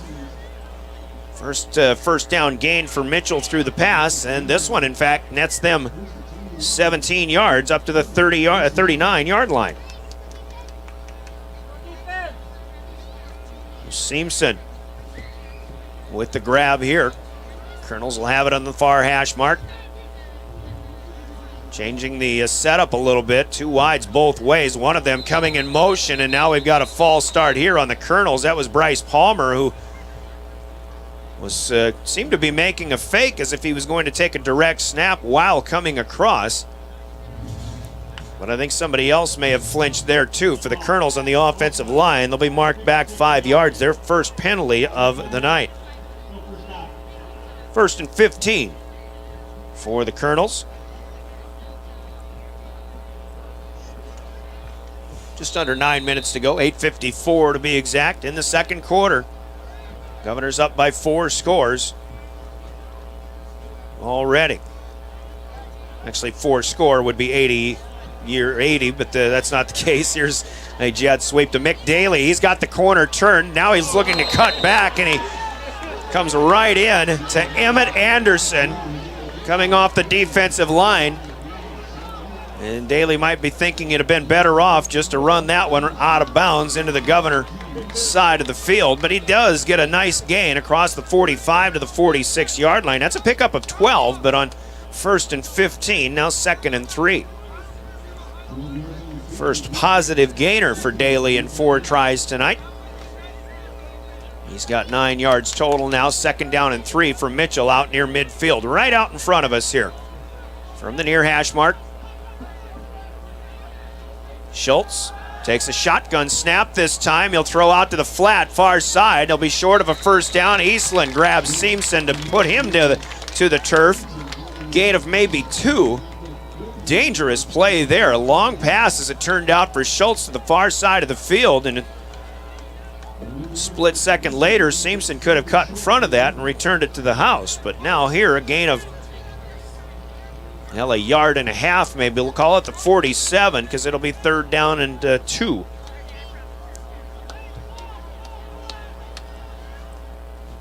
Kernels need the 49. Schultz is in the gun again. Kernels with 5 down, and we've got movement on both sides. Gavin Stotts came through. Was he induced? He may have been.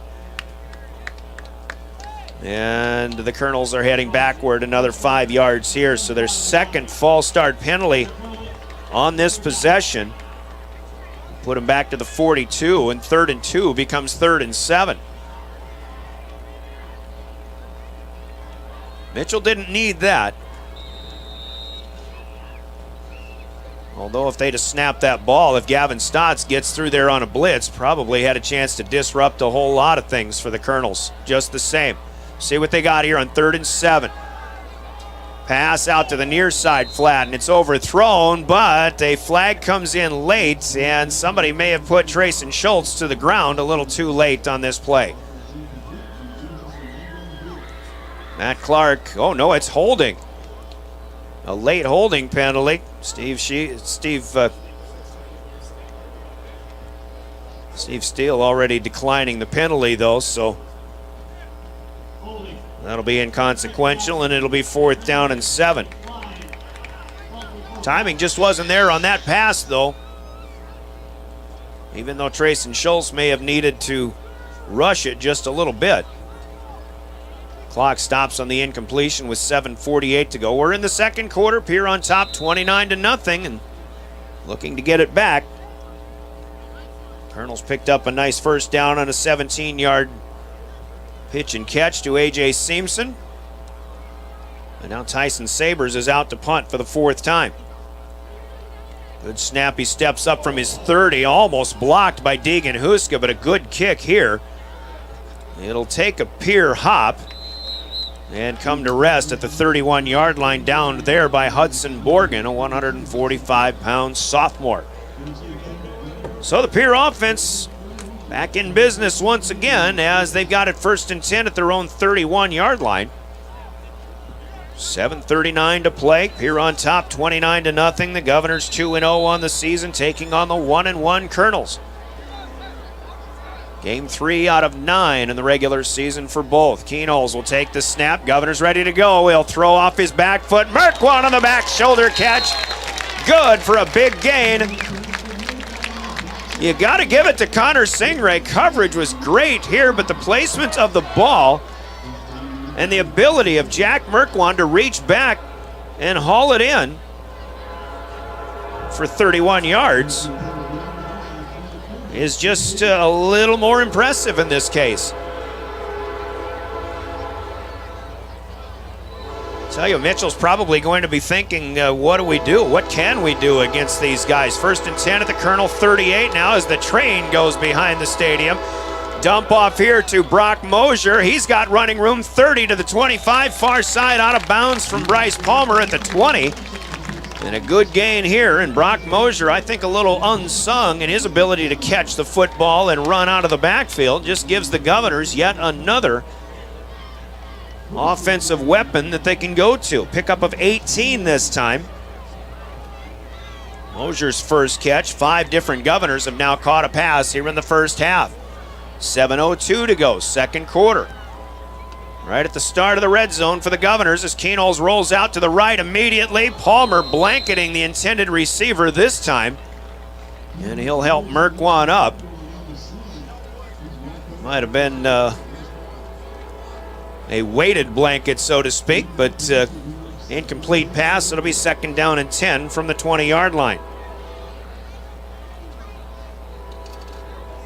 Kernels now over 200 yards, unofficially 210, and 12 completions. 2nd 10 from the 20-yard line. Mosier in motion left to right as Kernels rolls out to the right again, floats another one up. Merkwan can't dive and grab this one.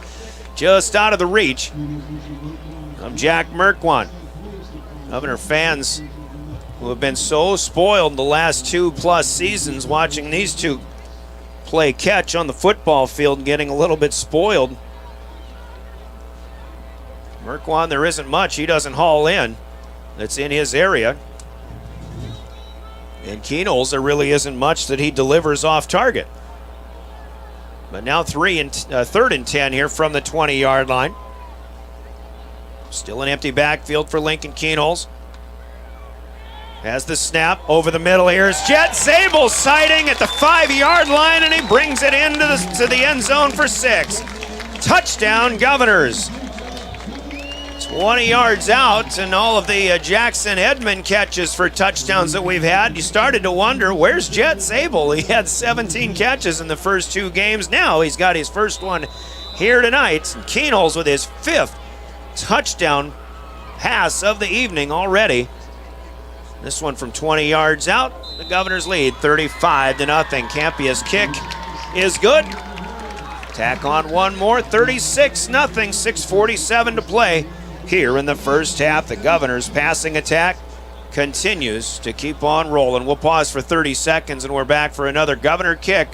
After this quick break, you're listening to Pierre Governor Football. Thinking of a new or used car, motorcycle, pickup, or RV? Think of us. We make all sorts of vehicle loans. We can set you up with payments that fit your budget. So if you have getting some new wheels in mind, stop by and see us. We'll get you the right loan. Dakota Plains Federal Credit Union, federally insured by NCUA. We're big on you. We're small enough to know your name, but we're big on you.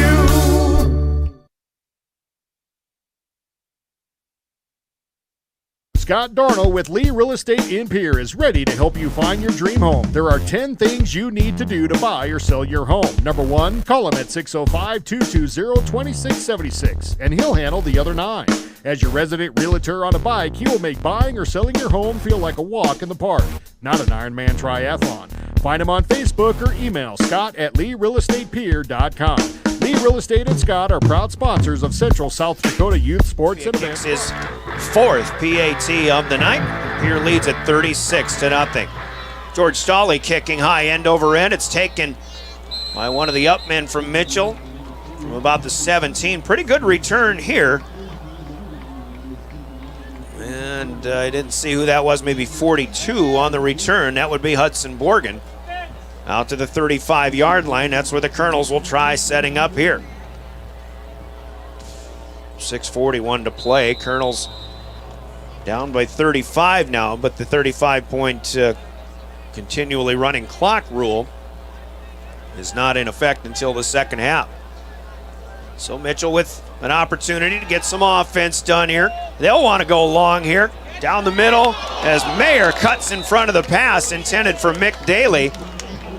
He can't hang on to it. Daly turned into a defensive back on that play and did a nice job in preventing a turnover. But Jacob Mayer, as that pass from Schultz just floated a little too much. Almost able to cut in front of that one and take it away. Schultz having a tough night through the air, 2 out of 7 for 18 yards, and he's thrown 1 interception. Trey Lewis had one a little while ago. Here's Schultz, the inside handoff. Bryce Palmer trying to turn the corner, going low to bring him down. On the far side is Mayer. It's a good open field stop. Across the 35 to the 38 goes Palmer, a gain of 3. 3rd and 7 coming up now as the clock runs at 6:15, second quarter.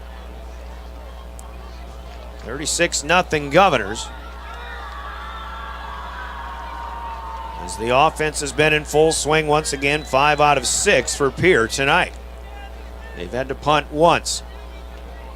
Trips to the left. Schultz over the middle, pass caught. Seamson in traffic as he leans and drives against 3 Governors. Mayer's got him low. Gavin Stotts and Spencer Schansberg will finish him off up high all the way to the 50-yard line, a pickup of 12, and there's a weapon through the air for the Kernels. His name is A.J. Seamson. 3 catches and 30 yards now. First down, Mitchell at midfield. Clock continues to run 5:40 here in the first quarter. Mitchell's going to crowd the backfield, actually not really knowing where to go. There's Jagger Tyler getting set on a slot right. Daly in the backfield, high snap hauled in by Schultz, but nothing doing here as the Governor defense gets into the backfield and will tackle Schultz for a loss. There again is E.J. Bucci. He's been in that backfield a few times. Mishashak pushing back the interior line as well. Loss of a yard here for Schultz, back to the 49. And again, a bit of a high snap. Trayson Schultz did a good job in hauling that one in. 5 keepers, just 13 yards for the Mitchell quarterback.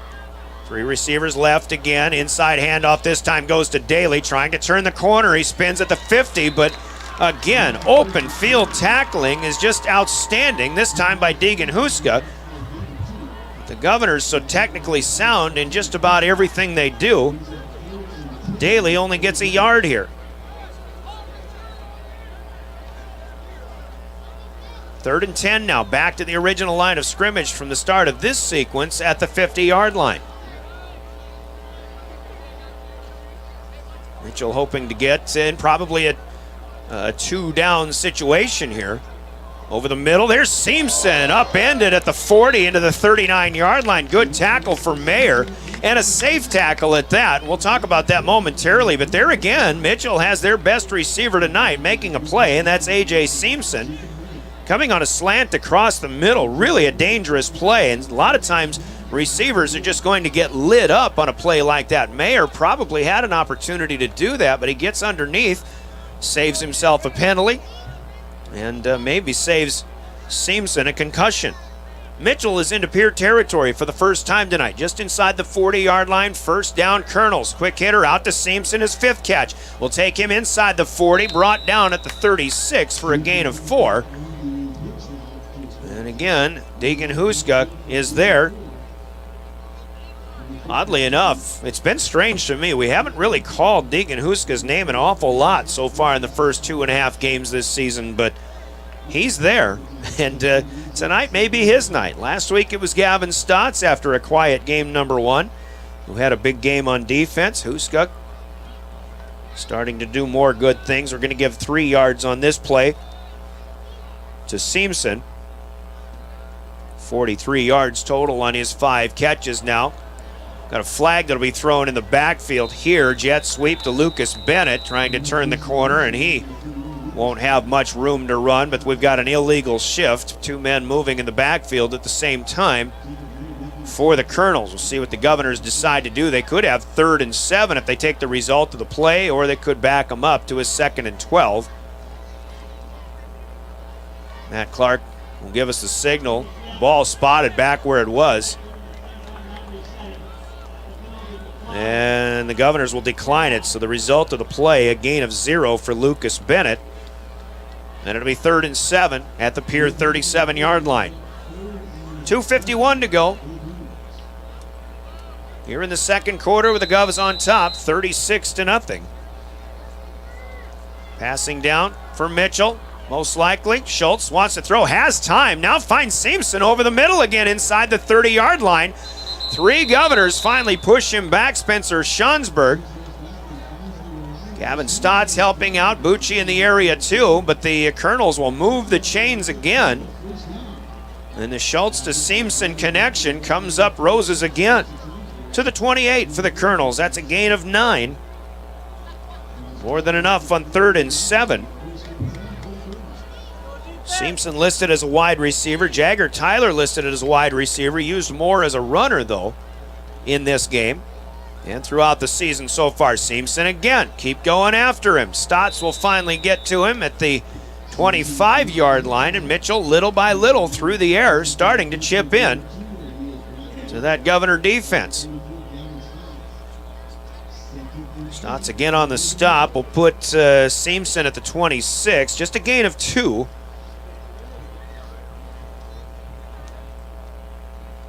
Mitchell has tried to run the football tonight. They've had 1 play of double-digit yardage on the ground. But now with A.J. Seamson, 7 catches, most of them on this drive. Kernels have the clock down to 1:41 to go. Pump fake into the long throw here, looking for Bryce Palmer, but he got turned around.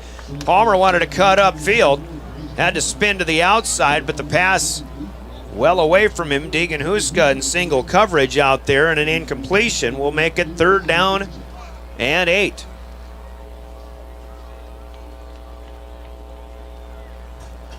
So the Kernels will try to keep the drive alive again. Now Seamson with 13 pass attempts, 7 completions, all of them to A.J. Seamson, the 195-pound senior.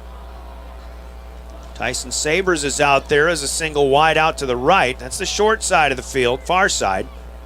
3 receivers left. Schultz looking that way. Flag will be thrown by the umpire. Schultz fires to the end zone. Pass appears to be caught for a would-be touchdown. That's Bryce Palmer. hauling it in, but a flag thrown by the umpire is probably going to be a Kernel holding penalty, and this one will have to come back, most likely. Governors are clapping, at least Trey Lewis, I believe that is, who heard the signal. He says, come on back, guys. That holding on the Kernels. Otherwise, a nice play and what would have been a 26-yard touchdown pass from Trayson Schultz to Bryce Palmer. And he went up and got that in tight coverage from the Governors, too. Saw Merkwan do that for Pierre earlier on. 10-yard penalty, though, will mark Mitchell back outside their own 30, or the Pierre 35, put it at the 37. And it's about 3rd and 18 now. 3rd and 19 according to the scoreboard. Minute 26 to play, second quarter, 36-0 Pierre. Schultz to throw again. This one caught, and the over pursuit gives Jagger Tyler an opportunity to the 20, 15. He spins to get away from Bucci, but he slips and falls. First down Mitchell, a big play here. Jaden Wiebe went for the interception, but meanwhile Jagger Tyler gets it all the way down to the Governor 14-yard line. Gain of 23, similar play to what we saw Aberdeen do with Spencer Barr when he went for 76 yards on the first game of the season 2 weeks ago. Now Mitchell in business. They've got all 3 timeouts and a full minute to go. Actually, I could say only a minute to go, though, here in the second quarter. Wide receiver screen, this is Bennett, near side. He's got a wall of blockers to follow inside the 10, down around the 5, maybe even the 4, and the clock will stop here as Kent Van Overshield presumably will use his first timeout. Well, they'll stop it maybe to ensure or check to see whether this is a first down. And again, the officiating crew is going to bring the measuring stick out. So Mitchell opens up the pass with A.J. Simpson. Now Jagger Tyler gets a nice gain of 23 yards. Lucas Bennett has a 10-yarder here. And the Kernels have 47 seconds to go here in the second quarter to try to get something on the board before halftime. Stretch the chains. Looks like a first down from here, but it's just a little bit short, a couple of inches. So they'll respot. And again, we'll see now if the Kernels will use a timeout. Otherwise, you'd expect them to be ready to go as soon as they spot this football and clear the chains. 3 timeouts still to use for Mitchell. Bryce Palmer will check out. Tyson Sabers comes in. They still haven't spotted the chains across the way, so the Kernels do have time here to get set. 2nd and inches, and now it's the Governors who will take a timeout. Probably not a bad choice there from Coach Steve Steele. There never are, though. 47 seconds to go, 36-0 first half. We'll take a 30-second break, our first timeout of the game, and timeouts in our broadcast sponsored by Coca-Cola Bottling of Pierre. Grab a Coke, be back in 30 seconds. You're listening to Governor Football. On Live Ticket TV. At DK Auto Repair in Pierre, we take pride in our fast and professional auto service. Our well-trained techs specialize in transmission repair, tune-ups, brake service, suspension engine repair, auto diagnostics, and general maintenance repairs and oil changes. Making sure you and your family get from point A to point Z and all points in between is what motivates us to provide you exceptional service. At DK Auto Repair, we proudly support every Pierre Governors event, the students involved, and their families. Olson Plumbing in Pierre provides complete plumbing and drain cleaning services to commercial and residential customers. Olson Plumbing understands how the simple things in life are often the things we can't live without, and running water is the top of the list. Olson Plumbing offers 24/7 emergency services, and they can be at your location in under an hour in most cases. If you need help with your plumbing system, call Olson Plumbing 605-224-6436. Have it, 2nd down and inches at the Pierre 4-yard line. 47 seconds to go. And Mitchell, with these timeouts, has plenty of options in their playbook. Mick Daly is a single setback with Trayson Schultz in the gun, but they'll give it to Bennett, and he loses the football. on the handoff exchange, and Jason Mishashak is there to fall on it. The Kernels had something brewing here, but out of that timeout, they lose the football in a bad handoff exchange. And Jason Mishashak falls on it, and the Governors will turn away the Kernels here on their best drive of the game so far.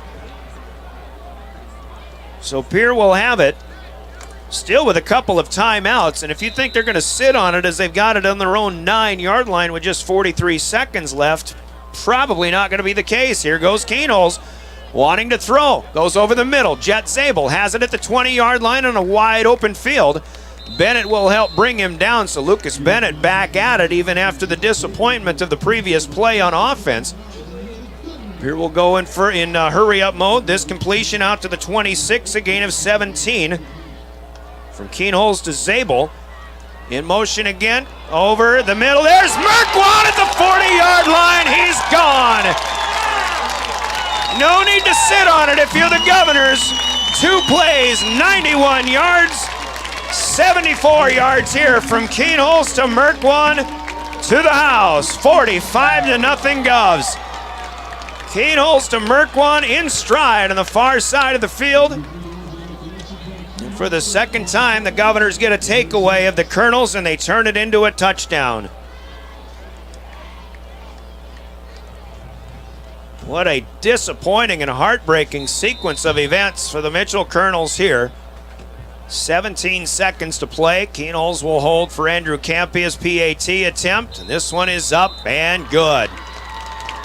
74 yards. Kernels to Merkwan as they tack on their record-setting numbers and continue those numbers here in Governor Lore. We'll take a 30-second break, and we're back for a Pierre kick. When we return, you're listening to Pierre Governor Football. Plumbing in. Graham Tire of Pierre is your premier hometown shop, specializing in tires to fit vehicles, from ATVs to large farm equipment and everything in between. At your tire store next door, you can find a plethora of brand name tires that range from 4 to 10 ply and much more. Our highly skilled technicians can handle brakes, heating, and air conditioning. Call us today at 224-8643 or visit us at grahamtire.com. Graham Tire is a proud sponsor of Pierre and surrounding communities' local activities. Graham Tire of Pierre. Deposits insured up to $250,000 by NCUA.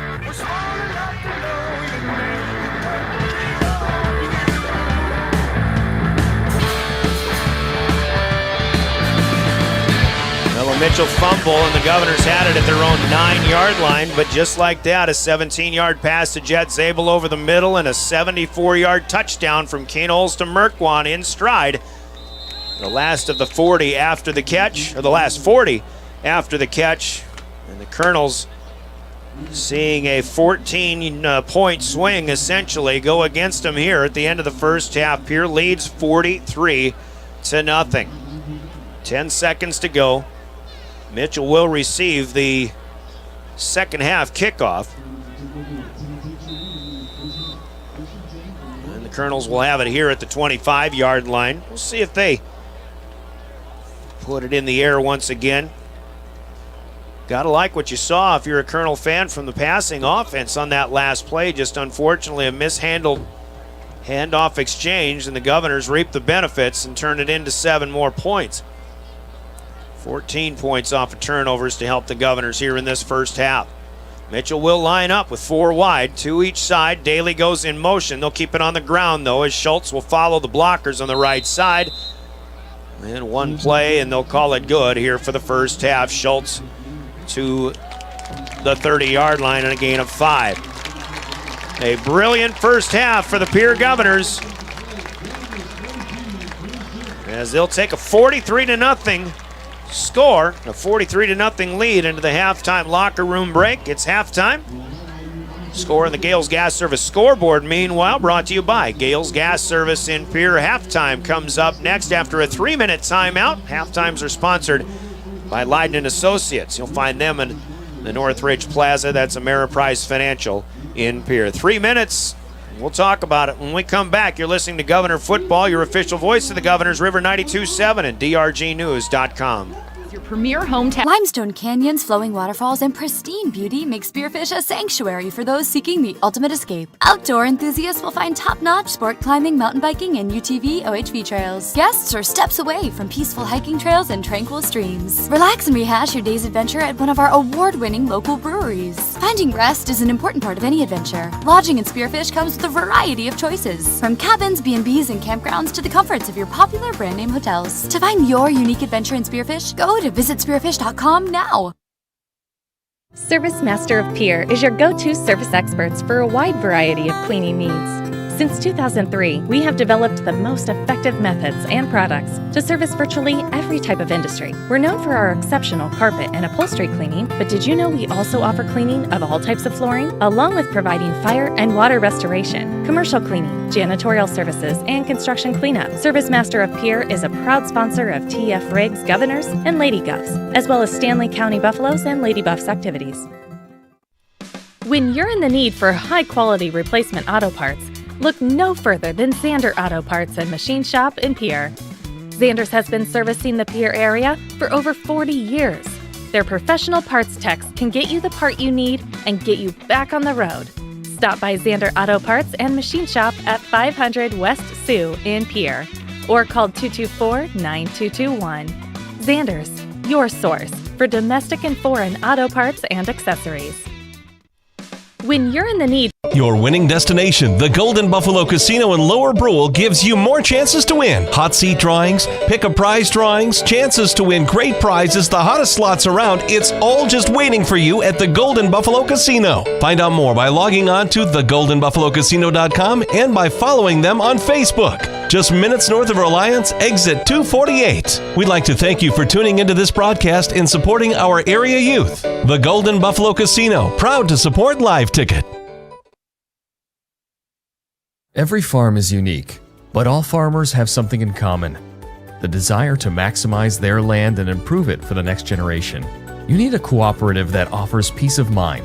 Agtegra Cooperative is an ag partner that shares your values and is part of your community. From agronomy and grain operations to energy and feed, Agtegra will link your farm to the future. Agtegra Cooperative.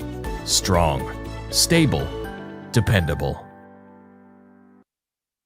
Dosey's Signs in Chamberlain isn't your run-of-the-mill sign shop. Todd and Doug take the time to listen to your needs and come up with an innovative and effective design to fit your budget and take your advertising to the next level. Dosey's specializes in any size or event sporting banners, storefronts and awnings, and letters or numbers for windows, vehicle boats, and enclosed trailers. Need something more flashy? We can do a vehicle wrap, illuminated signs, billboards, and LED lighting. If you can dream it, we can design and build it. Dosey's is a proud sponsor of local sports and communities activities. Capital City Ford Lincoln Toyota is serving the central South Dakota community and beyond with a great selection of used vehicles. Local trades and program vehicles are available. New Toyotas and new Fords are arriving and selling before they even hit the lot. So don't wait. Stop in and find out what's coming. If you've been thinking about ordering a new Ford, stop in and sit down with one of our sales specialists today. Capital City Ford Lincoln Toyota at 518 East Sioux Avenue in Pierre. Call 605-224-7378 and visit CapitalCityFordToyota.com. At Ringneck Energy, their mission is to produce renewable energy that adds value to grain and livestock production, enhances the income of their investor partners, and provide a safe, rewarding work environment. Located at 901 Redwood Avenue in Oneida, South Dakota. Call 605-945-6900 or check ringneckenergy.com. A proud supporter of local schools and wishes all students the best of luck in all their activities during the school year, creating economic opportunities in our community. When you expect more, you expect more. When you expect more, Dakota Prairie Bank, providing great service right from the start. It's our promise to you that sets us apart. With every handshake and a smile, we go that extra mile. When you expect more, you expect more. When you expect more, Dakota Prairie Bank. At Jan Bussey Ford and Highmore, they've been building partnerships for life by treating customers right, offering a low-pressure sales process, no haggling over price, passing low overhead savings on, and providing a Ford-certified service department fixing it right the very first time. If you're looking for a new Ford, a quality pre-owned vehicle, a new or used ATV, or a trailer, stop by Jan Bussey Ford and Highmore and experience the difference. Jan Bussey Ford, building partnerships for life. Dimmick Cheese has been making handmade artisan cheese for over 90 years and has over 25 flavors of cheese. Stop by the store for sampling of all the cheeses. The store also offers several South Dakota-made products. And at the store, find Remedy Brewing on tap. Dimmick Cheese offers gift boxes, and fundraisers are available. To find out more, go to the website, dimmickdairy.com, or call 605-928-3833. And don't forget to check your local grocery store for their premium cheeses and cheese spreads. Dimmick Cheese. It seems like whenever you're working on something, it never fails. You always drop that screw in the hardest to find spot. And of course, without any lights. This week, Rosenberg Implement can help. Save 8% on all in-stock flashlights this week. Ensure that your vehicle, gator, or farm equipment has a flashlight within easy reach and save 8%. See the parts professionals this week at Rosenberg Implements. For over 70 years, Pitt's Design Build has earned our reputation locally for serving communities across South Dakota. We provide design and building services for schools, hospitals, churches, commercial offices, multifamily housing, and so much more. Pitt's Design Build is conveniently located in Pierre, Mitchell, and Sioux Falls to serve you and your organization. We bring value to our clients by facilitating the design and/or construction process. Give us a call today and check us out at pittsdesignbuild.com for a free building consultation. Titan Machinery is your go-to Case IH agricultural equipment dealer. Your Highmore and Pierre locations have a large selection of new and used ag equipment with access to one of the largest parts and whole goods inventories in the country. Titan Machinery prides itself in providing quality Case IH parts, service, and support to Highmore, Pierre, and the surrounding communities. Stop by Titan Machinery of Highmore and Pierre today. Power and precision to grow. What if we said a bank isn't a place to lock up money? It's a place to set it free. What if the point of banking wasn't to bank at all, but to put your ideas to work? What if your bank asked, what if, a little more? Well, what if we told you we do? We're American Bank and Trust, where what if meets why not? If you're ready to change what you get out of banking, start a relationship with us. What if you made the move today? Have all of your painting supplies at the paint store in Pierre. They mix paint and they color match paint. They carry interior and exterior stains. Great selection of paint. Find it at 1006 East Sioux Avenue in Pierre. The paint store. 605-224-8312, 224-8312. Paint Store is a proud supporter of the Stanley County Buffaloes and the Pierre Governors in sports and activities. The Paint Store, same great paint, same great services.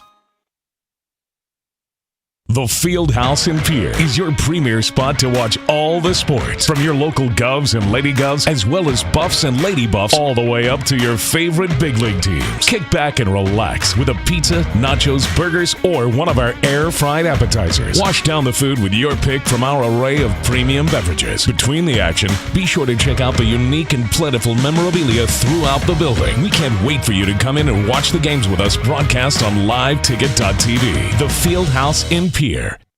The Corner Station Convenience Store and the Crossing Pub are both conveniently located on Pleasant Drive in Pierre, South Dakota. At the Corner Station, grab your favorite hot and cold beverages and snacks while filling your vehicle up with Cenex brand gasoline. The Corner Station also features a super tunnel car wash to keep your vehicle sparkling clean. At the Crossing, grab a cold beverage and check out their selection of appetizers while watching the Stanley County Buffaloes and Pierre Governors live on their big screen televisions. Best of luck to all area students from the Corner Station and the Crossing.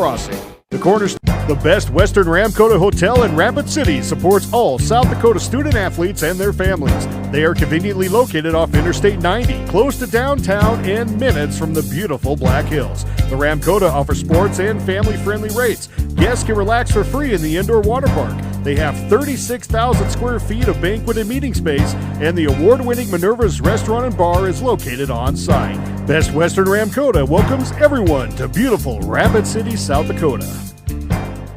DRG Media Group Sports is the official voice of the Pierre Governors. Kernels wants to run again, and he's got room. 40, 30, foot race to the 10, 5, and a touchdown. Pierre will come back and set up Avery Kaiser on the outside left through the block, and that's down. The official voice of the Pierre Governors, River 92.7, and also at the River 92.7 page of the DRG News app, brought to you by Golden Buffalo and DRGnews.com.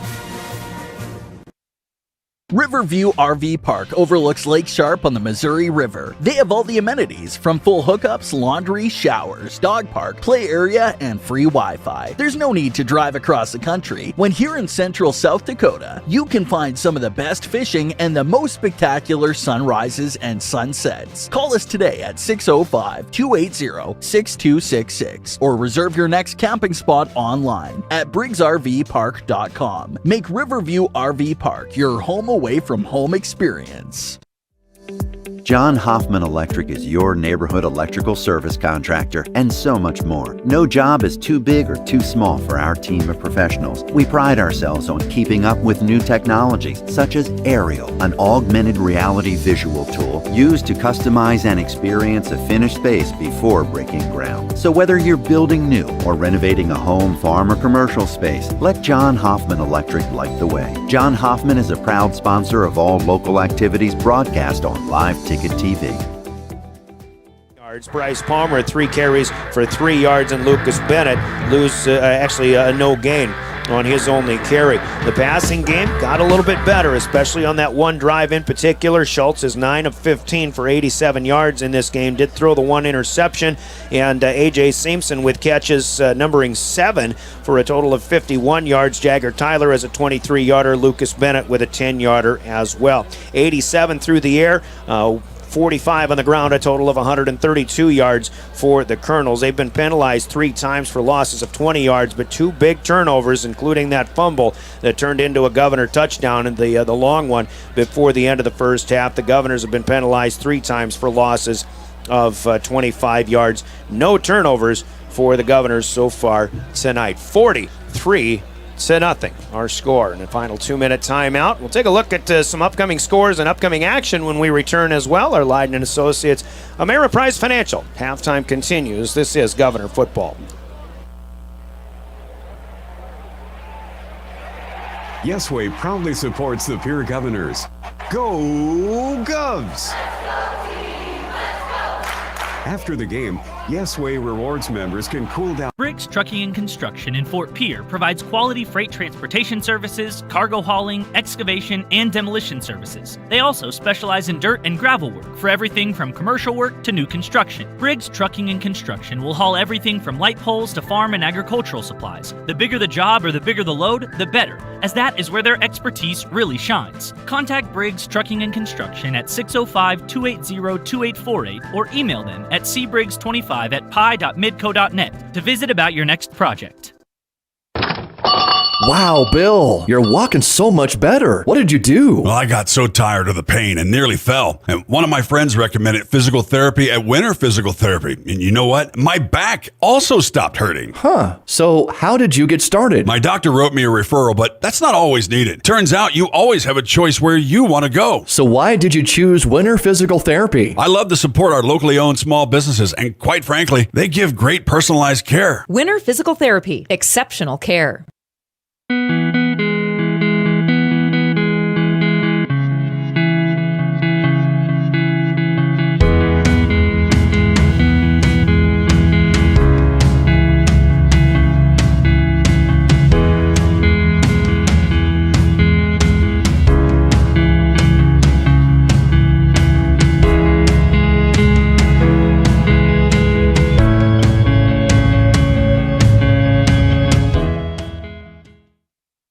Oahe Federal Credit Union's recreational loan special is in full swing with rates as low as 2.25% APR and terms as long as 15 years. Now is your chance to get into that new or used boat, jet ski, camper, motorcycle, UTV, or ATV you've been dreaming about. Apply online or stop in at 221 East Pleasant Drive in Pierre and let the girls at Oahe Federal Credit Union make that dream a reality.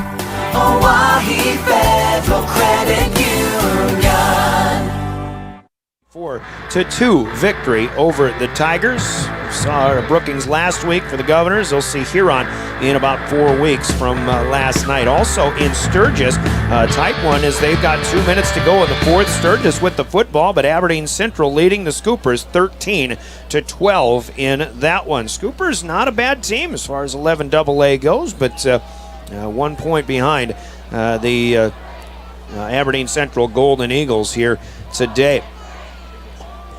Pierre Governor volleyball team got a couple of 3-game sweeps over the weekend. Sturgis last night, no trouble with that one. Spearfish gave them a good first set, but the Governors win the second and the third. It was 25-23, 25-15, 25-12. So the Governors now perfect at 8-0 on the season. But the schedule kicks into full gear today, or this week rather. The Governors host the Sioux Falls Washington Warriors Tuesday night. Our next Pierre Sports broadcast here in your official voice of the Governors, River 92.7. DRGnews.com will come to us from our next Pierre broadcast, the circus that we call it, will be Tuesday night from Riggs High Gym in the 6:30 pregame. 7 o'clock first serve, and the Governor volleyball squad on the air Tuesday night. Homecoming next Friday night for the Governors. They'll take on the Yankton Bucks. George Stolley with the Comtech kickoff to start off our second half of football here at Hollister Field, and the clock will run continually as the Governors lead by 35 plus. In fact, 43-0. Welcome back. Score the kickoff sponsored by Comtech Communication and Electronic Services in Pierre. Hudson Borgen returns a shorter kick to the 31-yard line for the Kernels. And again, we're off and running. Heather Williams in studio. Got the live ticket guys here on video production. A great view if you watch this one at GoGovs Live or on our website, drgnews.com, and the River 92.7 page. Mitchell, 1st and 10, over the middle to A.J. Simpson as he bobbles this pass. Gavin Stotts was right there to make him think about it, and Simpson might be a little injured here. A little slow getting up. Simpson was sure-handed in that second quarter, but I'm not sure what happened here. He might be cramping up, perhaps.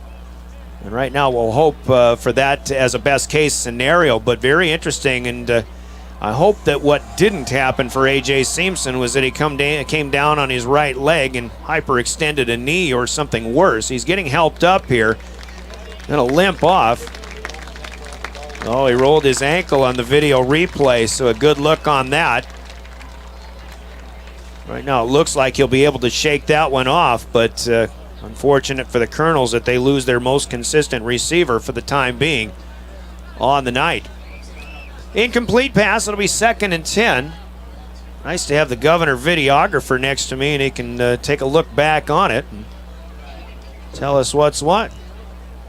Told us that yes, Jack Merkwan did catch a short hop pass earlier in that second quarter, but at any rate, we play on. Here's a 2nd and 10 play. Quick throw out to Mick Daly on the flat. He's got a little running room. 35 to the 40 to the 50. Daly with speed. Run down by Jacob Mayer. Out of bounds on the far side, but not until Daly is into Governor territory inside the 35-yard line to about the 33. Good burst there from Daly.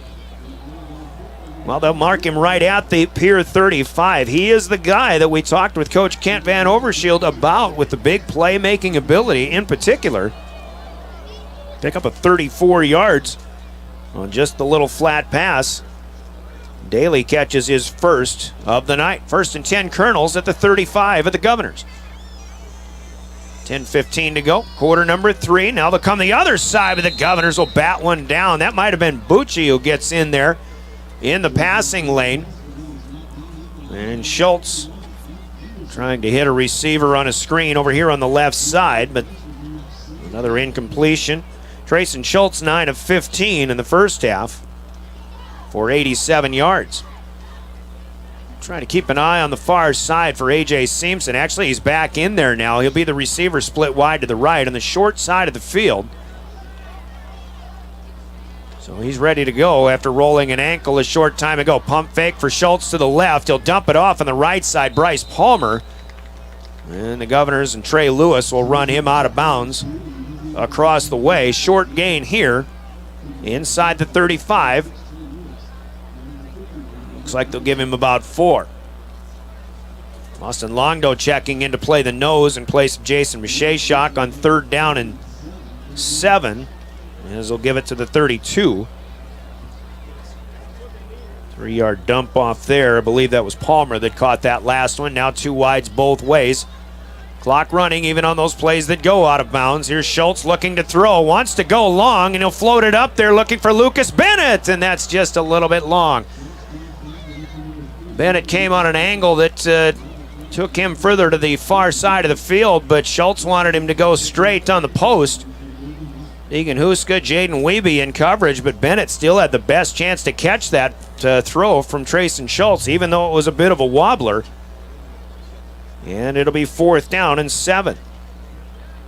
Now 20 pass attempts for Trayson Schultz. I've got him at 127 yards passing through the air. Longdo quickly off the field. 4th down and 7 here for the Kernels. Schultz wants to throw over the middle. Has his man at the 20-yard line. Pass is caught, and it's Bryce Palmer. Jacob Mayer there in coverage, and it'll be a 1st down and a 4th down completion for the Mitchell Kernels. 12-yard hookup. Mitchell wanted to run the football in the first half. They found a little something through the air, and yeah, the Governors in the last couple of years definitely have been susceptible to the pass. I think everybody will agree the defense is going to be a lot better this year. Here's a sweep to Mick Daly, but again, Trey Lewis gets in there and disrupts the play in the backfield, and Daly will slip after the contact from Lewis on another tackle for loss back to the 26. That's a 6-yard loss for Mick Daly. 2nd and 16. Kernels were in the red zone right at the beginning of at the 20-yard line just before that one. Now we'll have to retool here on a 2nd and 16 play. Staying 4 wide, out of the shotgun. Palmer in the backfield. Schultz throws.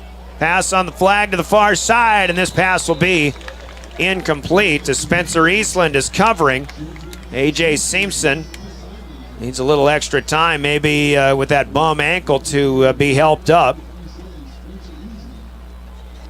Eastland's still out there trying to help him out, and now Simpson might be cramping up here. Look at Spencer Eastland still trying to help out his counterpart there. Pass incomplete. And that'll bring up 3rd in double digits. 3rd and 16 for the Kernels here. They stop the clock briefly, maybe for an injury situation, but it's back going again. Under 6.5 to go, 3rd quarter. Clock running continually with the Governors on top by a mercy rule margin. 43-0. Here's a pass on the inside route to Tyson Sabers. That's through his hands. And another incompletion. And another 4th down play potentially coming up here for the Kernels. Still at the 26-yard line for Mitchell. Halfway through our 3rd quarter. Governors with 341 yards passing and 6 touchdowns from Lincoln Kernels in the first half. He's accounted for 19 touchdowns so far in 2.5 games. Got to dump it off here, and Daly has to get rid of one Governor defender. He'll make progress back to the 25-yard line. Not much more than that, maybe to the 24. It would be a gain of 2, but the Governors will take over on downs, and they'll have it at their own 24-yard line. So Pierre football Kernels and company will come out to play at least one possession here in the second half. And again at the 24-yard line, 5:11 as we look up on the clock. As the clock keeps on running, shotgun snap, a one-handed receive it, and dump off to Brock Mosier. Pierre moving left to right. Mosier makes a juke and a jive across the 30 to the 40, where he will be run down there, out of bounds. Nate McCormick, a 170-pound junior defensive back, bringing him down. They'll spot him at the 39, just shy of the 40, a gain of 15 as Brock Mosier makes another nice play in the receiving game. And a timeout going to be called here by the Governors. First charge timeout of the second half. Timeouts are sponsored by Coca-Cola Bottling in Pierre in our broadcast as we stop the clock with 4:39 to go in the third quarter. 43-0 Govs. We're back in 30 seconds. This is Governor Football.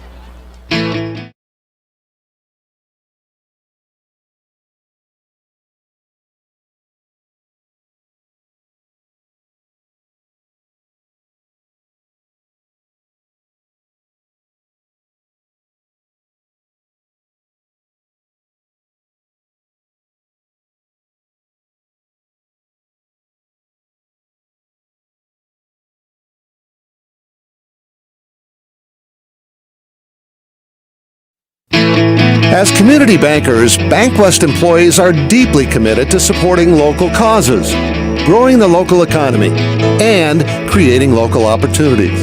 At a time when you can bank anywhere, we hope you still never forget. Kernels on 1st and 10. Nope, this is E.J. Bucci, and a rollout here as one of the Mitchell linebackers gets up and interrupts the play. Timeout for the Governors was to get the second string in a pass intended for George Stolley, but a good job by Thaden Milliken Auk. He's a 210-pound junior to get up and knock that Bucci pass down. So 2nd and 10, the Governors have it at their own 39-yard line.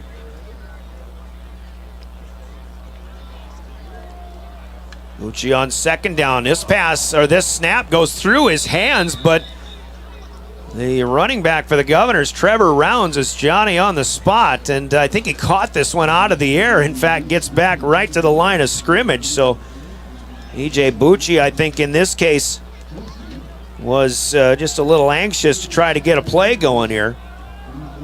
Rounds back to the line of scrimmage, now 3rd and 10 with 3:40 to go in the third. Ball in the near hash mark. Governors moving from left to right. Bucci will toss it out to the far side. Flat overshoots Trevor Rounds here.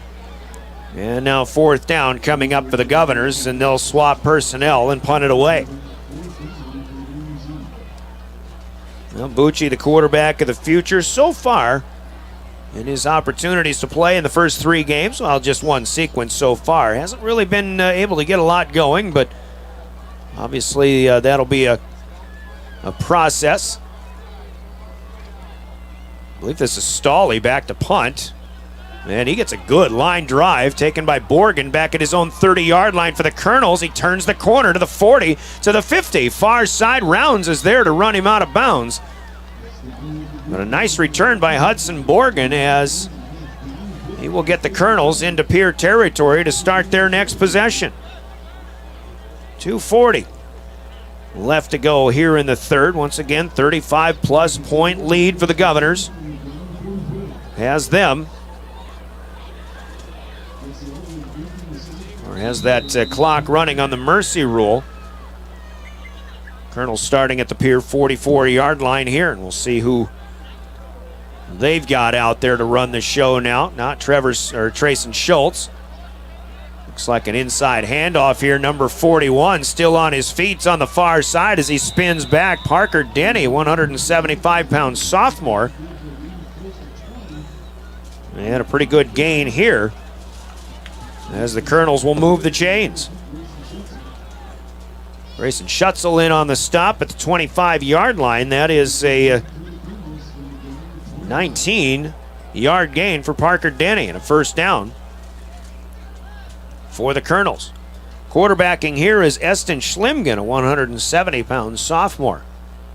And he'll pitch out To Denny once again. He cuts back and he spins, stays on his feet. A good 4, maybe a 5-yard gain this time to the far side of the field. And the Kernels in business, starting to knock on the door of the Pierre red zone. To the 21 goes Parker Denny, a gain of 4. It'll be second down and 6. Continually running clock once again now coming down on the final minute of the third quarter. Halftime score still intact for the Governors at 43-0. Shotgun snap here coming to Schlimgen. He'll hand off, and to the near side comes Denny, but the Governors will run him down this time. A tackle for a loss in the backfield for Lucas Chamberlain. 170-pound junior. Chamberlain, an athletic wrestler type for the Govs. Loss of 5 this time for Denny. So he had a couple of nice gainers, but pushed backward this time. Now 3rd and 11 for the Kernels, just inside the near hash mark as they head from right to left. 30 seconds to go.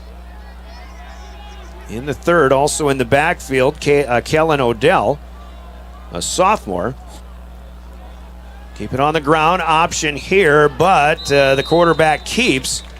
And Schlimgen will not make much progress here. That'll be the final play of the third quarter. And on the Gales Gas Service scoreboard, as mentioned, our halftime score still intact. It's the Governors 43 and the Mitchell Kernels nothing. Scoreboard brought to you by Gales Gas Service in Pierre. Governor football and your official voice to the Governors, River 92.7 and DRGnews.com. Made possible in part by your Pierre Sports Marketing Bankwest. We'll be your financial partner for the long haul, helping you and your community achieve financial success. Bankwest. Convenient, connected, committed. Member FDIC. What if we said a bank isn't a place to lock up money? It's a place to set it free. If you're ready to change what you get out of banking, start a relationship with us. American Bank and Trust. One way American Bank and Trust enjoys giving back to the Pierre community is through our Spirit Card program. These cards are a great way to give back to our schools and show hometown pride. Call or stop in today to get your own Spirit Card. Go Governor! DMC Wear Parts is a proud South Dakota business providing high-quality wear parts for all makes and models of heavy equipment. We quote you direct from multiple manufacturers, cutting out the middleman and getting you better prices than the large dealers. We specialize in cutting edges for motor graders, loaders, snowplows, and more. We offer complete undercarriages for dozers, excavators, pavers, and skid steers, including rubber tracks. Click to visit dmcwearparts.com or call or text 605-840-8082. Number 4, welcome back to Phil Troutner Stadium at Hollister Field. Eston Schlimgen backing off, and he tries to screen pass over the middle, and it's intercepted by the Governors, and it's Andrew Campia, the kicker for the Governors, playing linebacker in this instance, and a takeaway here. Again, 4th down to play, but it is picked off, and the Governors will take over on what is the 3rd takeaway of the night by Pierre of the Mitchell Kernels. So Pierre will have it. 1st and 10 for Elijah Bucci and company at their own 25-yard line. 2 receivers left, 1 right, inside handoff here. Trevor Rounds will go nowhere, and this isn't Bucci. It's Dawson Getz, a 155-pound sophomore, getting an opportunity to play some quarterback. And was that Rounds or was that 22 who ran the football there? No, it's not 22. 32 it is, Trevor Rounds. Pushed for a loss of 1 back to the 24. Getz takes the snap, wants to throw. Has George Stolley out here on the near side, and Stolley will cut up the numbers across the 30. Brought down by Borgen at the, check it, not Borgen, but 82. Dustin Kurtenbach at the 32. It's a gain of 8. Stolley catching his first pass of the night. Now 3rd down at about 3 for the Governors. Getz will try again. Rush is coming. Pass is tipped and it's taken away. Intercepted by the Kernels. Down inside the 20 to the 15-yard line, brought down there, number 34, Casey Lopez. That pass by Getz was tipped by the Kernels and then picked off. Casey Lopez in the right place at the right time. He had his eyes on the goal line but couldn't quite get there. But the Kernels in good shape now to try to get something going. They'll start at the Governor 14-yard line. 9:40 to go here in the fourth quarter. Again, clock continually running. The Governors still leading 43-0. The Kernels may have a third quarterback in there. Shotgun snap, turn around. We're going to have a flag thrown. The run for Kellen Odell. The quarterback here is Tristan Jealous, 210-pound sophomore, big guy. Grayson Schutzel on the tackle of the runner, but we've got a holding penalty, and this will push the Kernels back from the spot of the foul, which appears to be the 14-yard line. That was also the line of scrimmage. So the fourth penalty marked off against the Kernels tonight. And they've got it back at the 24, first down and 20. Remember, that clock runs continually. Normally plays like incomplete passes, plays that go out of bounds, and penalties will stop the clock. Here is Jealous, and he'll throw with the left hand as he fakes the handoff. That was a long delay, but the pass is floated up and caught inside the 20-yard line. And we'll see who grabs this one. Number 17, and that's Nate McCormick. He's made a couple of plays this evening. Has a play through the air now as the Kernels now have it at 17. Pickup of 7. It's second down and 13. Moving left to right, staying in the gun. And a nice fake here. Jealous rolling on the bootleg to the left, going for the score, and he's in for 6. Tristan Jealous, sophomore quarterback, fakes the handoff, and we started following the runner, but Tristan Jealous bootlegs out to the left, and he had a lot of options, but he is able to scamper 17 yards for a touchdown. Clock will stop on the scoring play here with 7:51 to go. Kernels on the board for the first time, and they will line up for a PAT.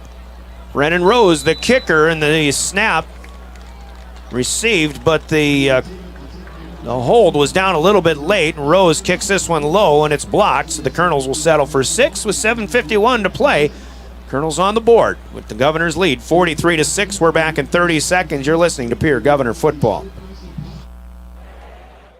At Wilbur Ellis, our forward-thinking approach to crop protection, nutrition, and seed development combines years of service and expertise to the latest technology wherever you are, whatever your needs. We offer seed sales, providing Agtegra, DeKalb, and NK seed, fertilizer and chemical application, which includes ground and air spray, and more.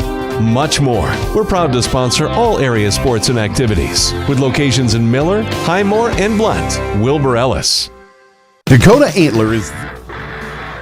Well, after an interception by Casey Lopez, return to the Governor 14-yard line. Mitchell started with a holding penalty, got backed up to the 24-yard line. 2 plays later, though, a 17-yard quarterback bootleg rollout. And Tristan Jealous gets him into the end zone. The PAT is blocked. The Governors lead 14-6. Jealous is in there to kick now, number 15. From left to right, see if the Governors can counter, get a second or third string score on the board. 7:51 to play. And the clock will again run continually here in the fourth quarter. Ranging over, taking the return here, catching it on the fly at the 18-yard line. Up the numbers on the far side across the 30-yard line is Carson Stoser, 150-pound sophomore. As he gets across the 30, they'll spot him at the 32. Pierre will take over. At the 34-yard line is where they'll mark it. And the Governors will have it again. Pierre had E.J. Buchik, quarterbacking. Dawson Getz was on the previous sequence. Looks like Bucci's back in there here as Trevor Rounds has to come off. He is out now, and Bucci will be alone in the backfield. He'll keep it himself. Has running room. 40 to the 50. Bucci in open space to the 40. Far side. 30, 20, 10, 5, and a touchdown. E.J. Bucci, the sophomore quarterback, and the Governors respond. Mitchell gets their first touchdown. The Governors come right back with the 66-yard score for E.J. Cubs on top now, 49-6. Needless to say, the longest running play of the night for the Governors, longest rushing play of the season. 66-yard touchdown for Booch. Campia in for a PAT attempt. Spot is down, the kick is up and good. The Governors take the 51-6 lead, back on top by 45. 6:56 to go. Another 30-second break and another Governor kick. When we come back, this is Pierre Governor football. Biggest antler buyer in our region. Tony and Derek pay cash all year long for antlers and horns. Deer, elk, moose, and sheep can be cash in your pocket. They'll come to you too. Find them on Dakota Antlers LLC or online at dakotaantlers.com. You can also give them a call to set up an appointment. Call Derek at 605-360-3749 or Tony at 605-730-0108. Dakota Antler, a proud supporter of all local athletics and activity. That moment when you I think I gave the one an extra +1 for the Governors. It's 50-6 after a 66-yard touchdown run for E.J. Bucci. Backup quarterback for the Governors. He went up the middle of the field, was able to bounce it out, and showing the speed. E.J. on that wrestling team last year, he was the 215-pound freshman, now still at 215, but you don't see the speed on the wrestling mat. You see it on the football field. He outran everybody to the house. And look who's kicking. It's Jet Zabel from the 40-yard line to kick this one off to the Kernels. It's off the side of his foot, and this one will be downed inside the Mitchell 40-yard line at the 38. And Governor fans and players got a kick out of that one. It's down by Eston Schlimgen, who was in at quarterback a little while ago. He threw a pass over the Governor bench and almost put it right into a garbage can right down here below us. 6:35 to play. We're in the fourth quarter. Kernels have it at their own 38-yard line. Governors leading by 44. And again, the clock still running continually.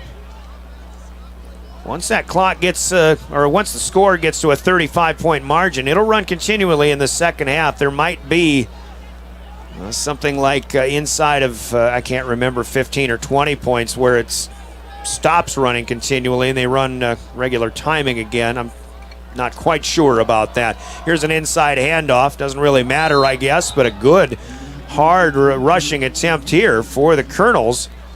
And again, Parker Denny, who had a couple of nice runs on previous possession. He'll cross the 40, get to the 42, pick up a 4.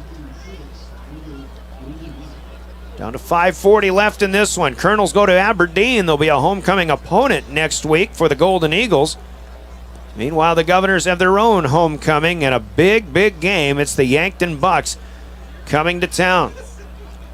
Yankton third ranked. The Governors will still be number 1 ranked. Area had a big win yesterday over O'Gorman. They stay at number 2. There's a long run here for Denny. Far side, able to turn the corner. He'll get into Pierre territory at the 40-yard line. And I almost thought I saw a flag coming in there, but I don't see one. They're moving the chains and everything all the way to the Governor 40-yard line. Pickup of 18 for Parker Denny. Well, Mitchell, first string, they want to turn the corner all night long and really weren't able to do so. Now Parker Denny has turned the corner a couple of times. He's got 40 yards on 5 carries. 1st and 10 at the 40-yard line. Starts left, coming back to the right. This is a new runner here. Stiff arm at the 35, taken down inside the 30, number 45, Noah Grunstein. 170-pound sophomore. And a good run here. for number 45. Stiff arming, kind of a fundamental play there, and Grunstein, even as a backup, knew exactly what he wanted to do. He makes way to the 28, picks up 12. Still loaded in the backfield. The quarterback is still number 11 again, Eston Schlimgen. He'll hand off here to Parker Denny. Governors have him. They'll go for a ride here. First to get him, number 72, Parker LaRock. As Parker Denny makes way inside the 25-yard line now. Let's give him 4. We'll call it the 24. Second down and 6. We've got 3:35 to go in this one. Govs on top, 50-6. Halftime score was 43-0. Schlimgen wants to throw. He gets hit, but he delivers a pass complete to the 15-yard line. And that is Hudson Borgen, who's shown some ability to make some plays. Nice delivery and way to stand your ground. Eston Schlimgen here on a reception into the area of the 14-yard line, a pickup of 10. Schlimgen's first pass was intercepted. This one, his first completion. Now in the red zone come the Kernels, trying to get one more score here in the final 3 minutes of continually running clock. Schlimgen takes the snap, turns around, hands off Denny, going far side. And a host of Governors will wrap him up, including Titan Winkler. And maybe a yard inside the 15 to the 14. So Denny just a yard there. That's his 7th carry of the game, and in fact, he's had more carries than any of the Kernels on this night now. Backfield stays loaded, wideouts both sides. Here comes Grunstein. He had a hard charging gain a few plays ago. Now he's inside the 10-yard line, down to the 9 for a pickup of 5. And even 2 minutes to play. Have to ask Coach Steele in our post-game conversation coming up. We'll talk to him about how the junior varsities and the second and the third stringers have been doing so far. Obviously getting a good look at some of their progress this season. They've had chances to play in the second half of all 3 games for the Governors so far at the varsity level. Schlimgen from the 9, 3rd down and 4. Bootleg roll off, and Winkler gets to him. He loses the football, but they're going to call him down. This is a quarterback sack. Titan Winkler gets to him, and Schlimgen brought down on a TFL. Back to the 20. That's a loss of 11. A big loss at that for Titan Winkler to push back the Kernels. And that'll bring up 4th down and about 15. They need to get to the 5. They're at the 20. 1 minute to play. For all intents and purposes, the last play of the game right here. Unless the Kernels score a touchdown. Schlimgen will direct traffic. Grunstein will head to the slot right side. Now motion out to the far right. 4 wides. Schlimgen wants to throw. The Govs come on the blitz, and they'll flatten him. Pass is thrown. It's incomplete, and that'll do it. Kernels turn it over on downs, and we'll see if the Governors have to come out. Actually, 29 seconds left. They don't have to. The play clock would say that they won't have to snap the football on a continually running clock, and we'll call it. Your final score. In this one tonight on the Gales Gas Service scoreboard, the Governors impress again on the offensive side. 6 touchdown passes for Lincoln Kernels. A 43-0 halftime score turns into a 50-6 third straight victory for the Pierre Governors as they defeat the Mitchell Kernels. The scoreboard on the Gales Gas Service scoreboard. Gales Gas Service, when it gets cold, use them for their budget plan and keep full service. Then you'll stay warm all season long with Gales Gas Service in Pierre. 50-6, our final. We'll take a 3-minute timeout. We'll go to the postgame. Postgame sponsored by Family Dental with offices in Pierre and Gettysburg. Conversation with a winning head coach and player of the game, a big play of the game, all the stats and more coming up as well in our Family Dental postgame.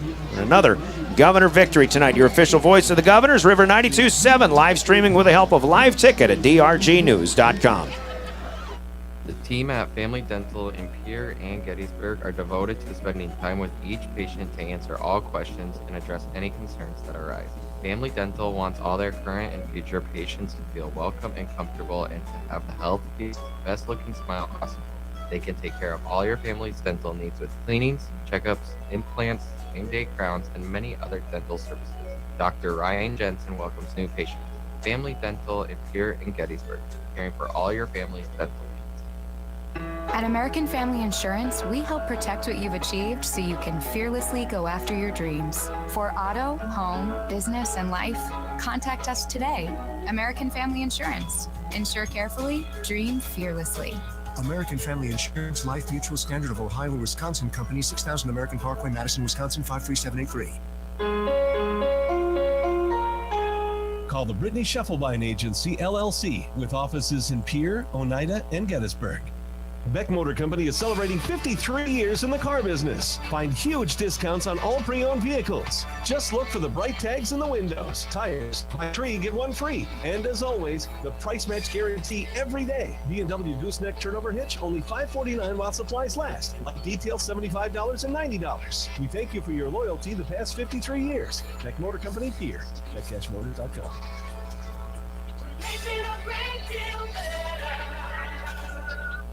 Do you love watching high school sports but find yourself wanting to be more involved? Live Ticket TV has the solution for you. They're looking for production managers to assist for this school year. Duties include the management of equipment as well as basic technological understanding. But don't stress, paid training will be provided. Part-time wages start at $20 per hour. Call 833-605-LIVE, extension 2. That's 833-605-5483, extension 2. And punch your ticket to joining one of the fastest growing companies in South Dakota.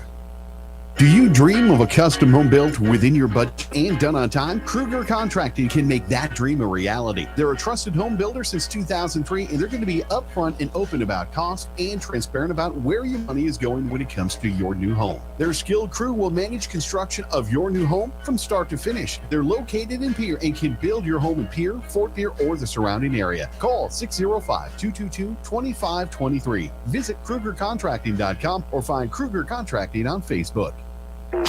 Driven by the Office of Highway Safety. River 92.7, KGFX FM, Pierre. Stay alive. Don't text and drive. There's an app for everything, including high school sports from the stations of DRG Media Group. Download the DRG News app, brought to you by the Golden Buffalo Casino, from the App Store or Google Play. It only takes a moment, so you'll have it to replay this game. See live and archived video of all games. And when you select your favorite station during the live stream, the video will immediately pop up. See Central South Dakota high school sports on your phone or mobile device with the DRG News app, brought to you by the Golden Buffalo Casino. Download it now at the App Store or Google Play. Well, another good night, a Saturday night of football here at Phil Troutner Stadium at Hollister Field. The Governors offense gets off and gets running on that first possession of the night, just like we talked pregame with Coach Steele about. And the defense takes the field for the first time with a 7-0 lead, or in this case, an 8-0 lead after a mishandled PAT snap, and Lincoln Kernels ended up turning it toward the pylon for 2. And again, the Governor defense pitched a shutout in that first half with the first stringers out there. Some good opportunities for the second string to get some time in, and there was some excitement on both sides of the field with the backups in there. But the Governors offense, again, proving why they are the unanimous #1 team in Class 11 AA. Lincoln Kernels type of night, 356 through the air, 6 touchdowns once again. Going to lead your team to a fantasy victory if you've got him starting this week. It started for the Governors on a 4-play, 63-yard drive early on. Lincoln Kernels hits Jackson Edmond from 10 yards out, and again, the Kernels 2-point conversion attempt made it 8-0. The Governors' second possession, 3 plays, 54 yards. Kernels to Edmond from 5 yards out, made it 15-0. It was 22-0 after a 2-play, 58-yard drive. And Lincoln Kernels to Cade Kaiser from 44 yards out And again, at the end of the first, it was 22-0. All three of those first drives had a 51-yard completion to Jack Merkwan, a 40-yard completion to Jack Merkwan to set up the first two scores, and then the long 44-yarder to the house for the score by Kaiser. And again, long pass plays on each one of those first three drives. Governors did have to punt on their fourth possession, including the first sack of Lincoln Kernels this season by the Kernels. Defense stood their ground briefly, but then the Governor defense came to play as well as Trey Lewis intercepts a pass and takes it to the Mitchell 23. 4 plays later, it was Kernels to Edmond for the third time tonight from 7 yards out. That made it 29-0. Pierre got a 36-0 lead with the Kernels to Jet Zabel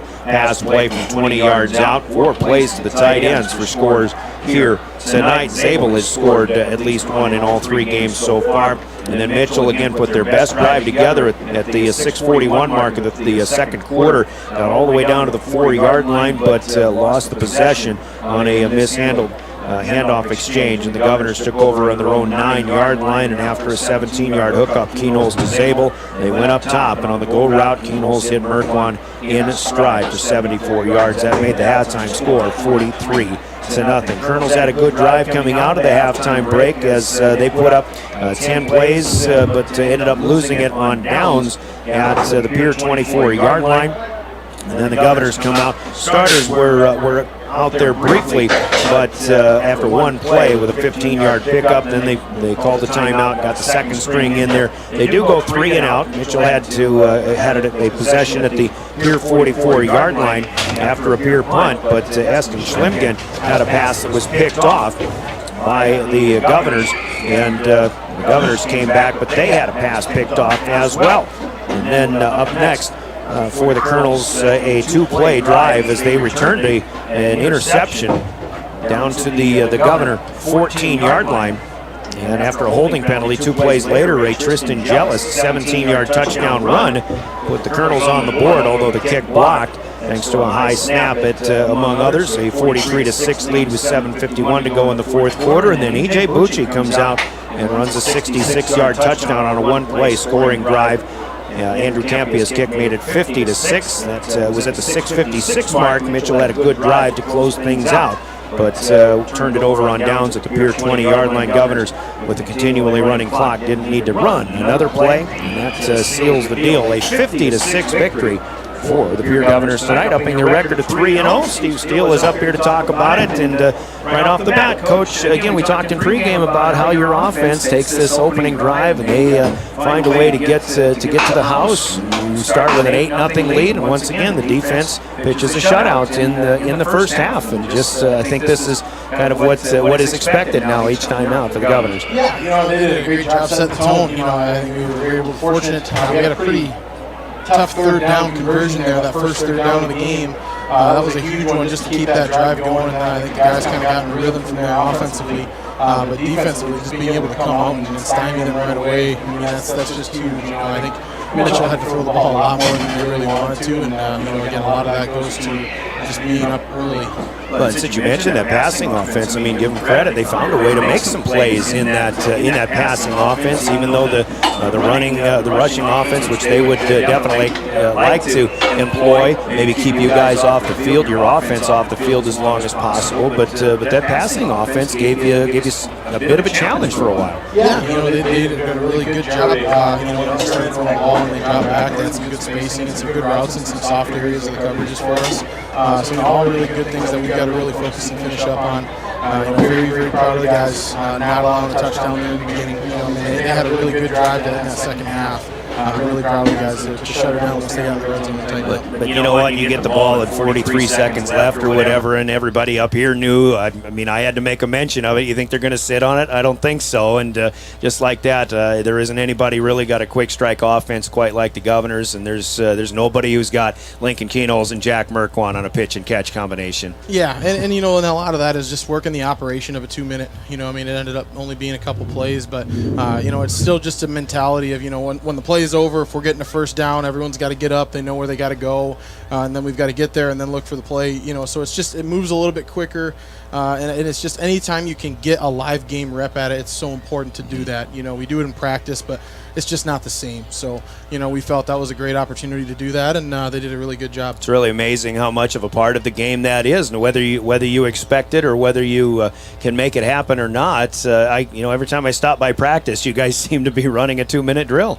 Yeah, we've definitely done it quite a bit, and I think it's another thing. It's just as important for our defense to get a look at it because that's a situation where if you're in a 2-minute drill and you need it, you better have it, and you better be able to play against it if you're a defense. So, we've done that, and we did some good on good. Defense actually picked us off yesterday to close practice. So, they did a great job in the 2-minute drill making it hard on the offense, and the offense does a good job making it hard on the defense. And, I think that's why you see some success on that. What's it like when Mitchell's defense stepped up a bit and they started bringing the heat a little bit? They got Lincoln to the ground, and then on the next play he runs and kind of gets hit a little bit hard, and you're thinking, well, this isn't exactly what we have in mind. You got to protect that guy a little bit, don't you? Yeah, well, and they had a couple really good blitzes. They brought a couple numbers that we couldn't match. They came a couple off the short side there where we just didn't have enough guys to pick them up, and we were late hitting our hot reads. We had a couple. We had Jackson wide open on the middle, but he just flushed a little bit quicker rather than just taking one more step and then trying to get that in there.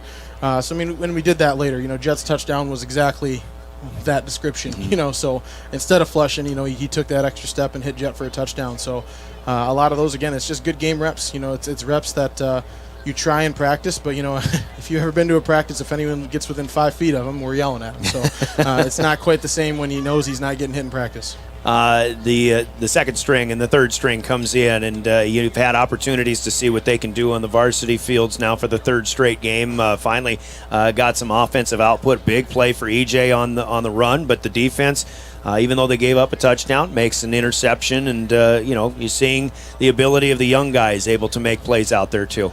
Yeah, that was the challenge to those guys, was to go and win their game. This is their game, and ended up winning 7-6. Yep. So I guess we can take that, but it was good. It was still good to see those guys get in there, have some success, and then defensively, again, they still made a lot of good plays defensively too, and that 41, that young running back that had come in was a really good player. So Parker Denny had a pretty good effort. So just another workmanlike performance. Things go according to Hoyle for the Governors. So you got a big game coming up with the Yankton Bucks, and I don't know if there's been maybe as highly anticipated of a homecoming game in recent years. Maybe the last time you played Yankton, but we remember how that one turned out. But this is going to be a good one next Friday night. Yeah, we're really excited for the challenge. They're an undefeated team. They've got an offense that's put up a lot of points, defense that hasn't given up a lot of points. So they've had a pretty similar start to the season as we have. They've got very talented, skilled players.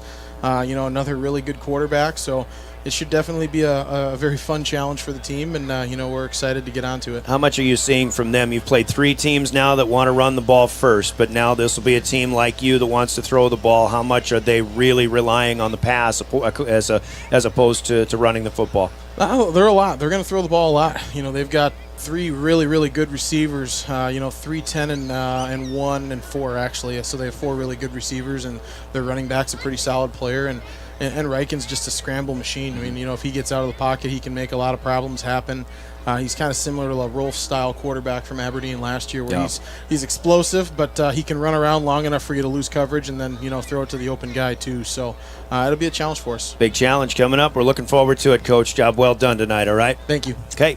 Steve Steele and the Governors defeating Mitchell tonight, 50-6. And let's take a 2-minute timeout. We'll come back and continue the recap. Actually, we've given you the recap. We'll give you the stats as our halftime, or I should say our post-game show continues. Post-game from Family Dental with offices in Pierre and Gettysburg. We're back in 2. This is Governor Football. Dakota Storm Roofing is a locally owned roofing company in Pierre, specializing in both residential and commercial roofing services. They can handle your asphalt shingle, metal roofing, and flat roof needs. New construction, plus all types of roof repairs. They can handle the finishing touches and fascia, soffit, and gutters too. No job is too big or too small. For a free estimate, call Dakota Storm Roofing at 280-9794. Go to dakotaststormroofing.com or find them on Facebook or Instagram. From the early days of South Dakota statehood through today's digital revolution, Bankwest has remained committed to helping customers and communities succeed. Bankwest Associates uphold this commitment by developing innovative products, tailoring financial solutions to customer needs, and actively supporting community causes. For a bank committed to helping you and your community prosper, choose Bankwest. Bankwest, convenient, connected, committed. Member FDIC. Chances are you're overlooking a big energy thief in your home or commercial building. The garage doors. But Overhead Door Company of Pierre can help stop that energy waste with a full range of insulated, weather-tight garage doors. Their residential garage doors give you insulated performance at an uninsulated price. And their Thermocore insulated steel doors give commercial buildings the energy efficiency they demand today. Find out more. Call Overhead Door Company of Pierre at 1-800-649-9905 and put a stop to the garage door energy thief. Capital City Ford Lincoln Toyota wants your trade. We also want any vehicle that you might be willing to part with. So much so that we'll give you an additional $200 Pure Pride dollars when you trade or when you let us buy your vehicle. Yes, $200 Pure Pride dollars when you trade or when you sell your vehicle to Capital City Ford Lincoln Toyota. Stop in at 518 East Sioux Avenue in Pierre. Call 605-224-7378 and visit CapitalCityFordToyota.com.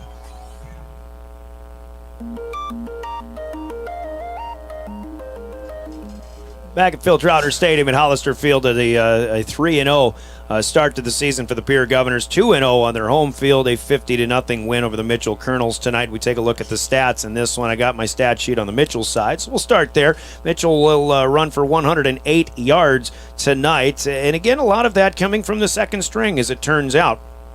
And, in fact, I even have to add up another one. I didn't get to, I did the 17-yard touchdown run from Tristan Jellis in there. So 108 yards overall, led by Parker Denny in backup role, 7 carries, 45 yards. Trayson Schultz, the other quarterback, the starter, had 18 yards on 6 carries, 17 yards for Tristan Jellis on the touchdown run, his only carry of the night. Noah Grunstein had 17 yards on 2 carries. Jagger Tyler, 14 yards on 4 carries out of the starting lineup. Mick Daly, who played a great game with 4 touchdowns against Sturgis last week, held to just 4 yards on 6 carries by the Governors here tonight. Bryce Palmer had 3 yards on 3 carries. Lucas Bennett carried 1 time for no gain. 108 on the ground overall for the Kernels. Through the air, Trayson Schultz and also Tristan Jellis and Eston Schlimgen, all together 15 of 28 all told, 154 yards. There were 2 interceptions, one thrown by Schultz, one by Schlimgen.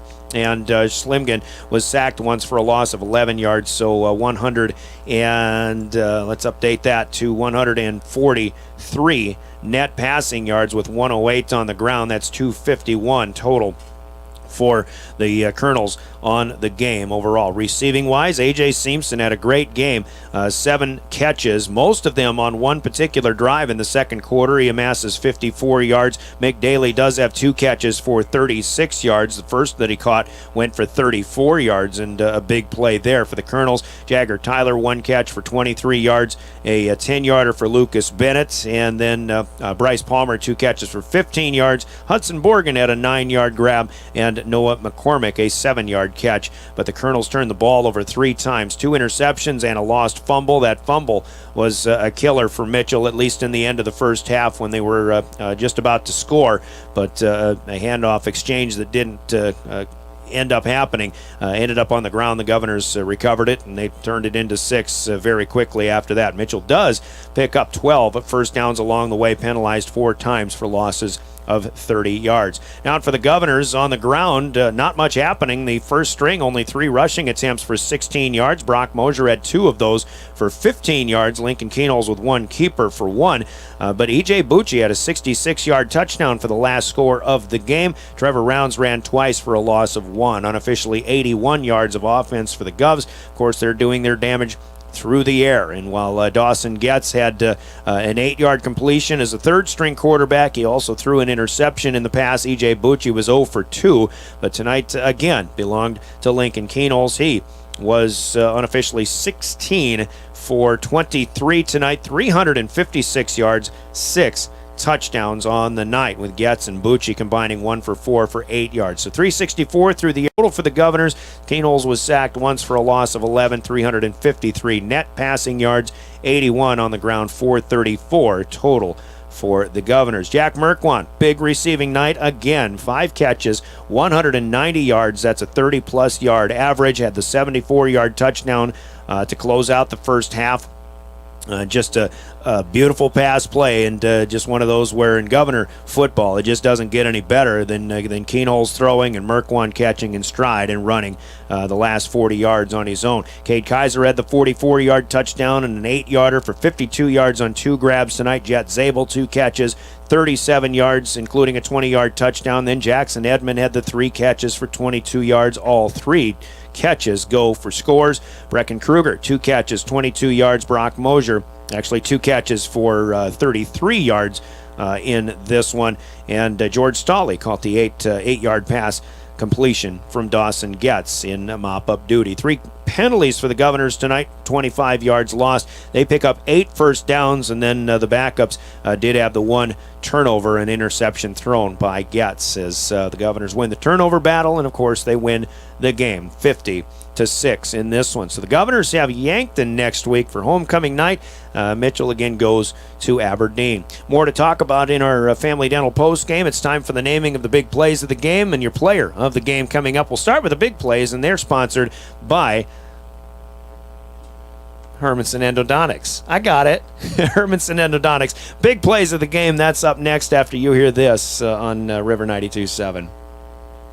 Quality comes first at Hermanson Endodontics. Dr. Brian Hermanson serves Central South Dakota with specialty root canal treatment. Hermanson Endodontics strives to provide treatment that is not only comfortable, but also provides the best possible outcome. They do this by effective and timely communication with your dentist and preserving as much of the tooth as possible using state-of-the-art 3-dimensional imaging and the dental operating microscope to guide diagnosis and treatment. Ask your dentist if a root canal specialist is right for you. Hermanson Endodontics in Pierre. Well, the Hermanson Endodontics big plays of the game, and there's big plays to set up the first 3 touchdowns for the Governors tonight. Couple of big completions to Jack Merkwant that set up the first 2 scores. Cade Kaiser had the long completion, 44 yards for the 3rd score of the night.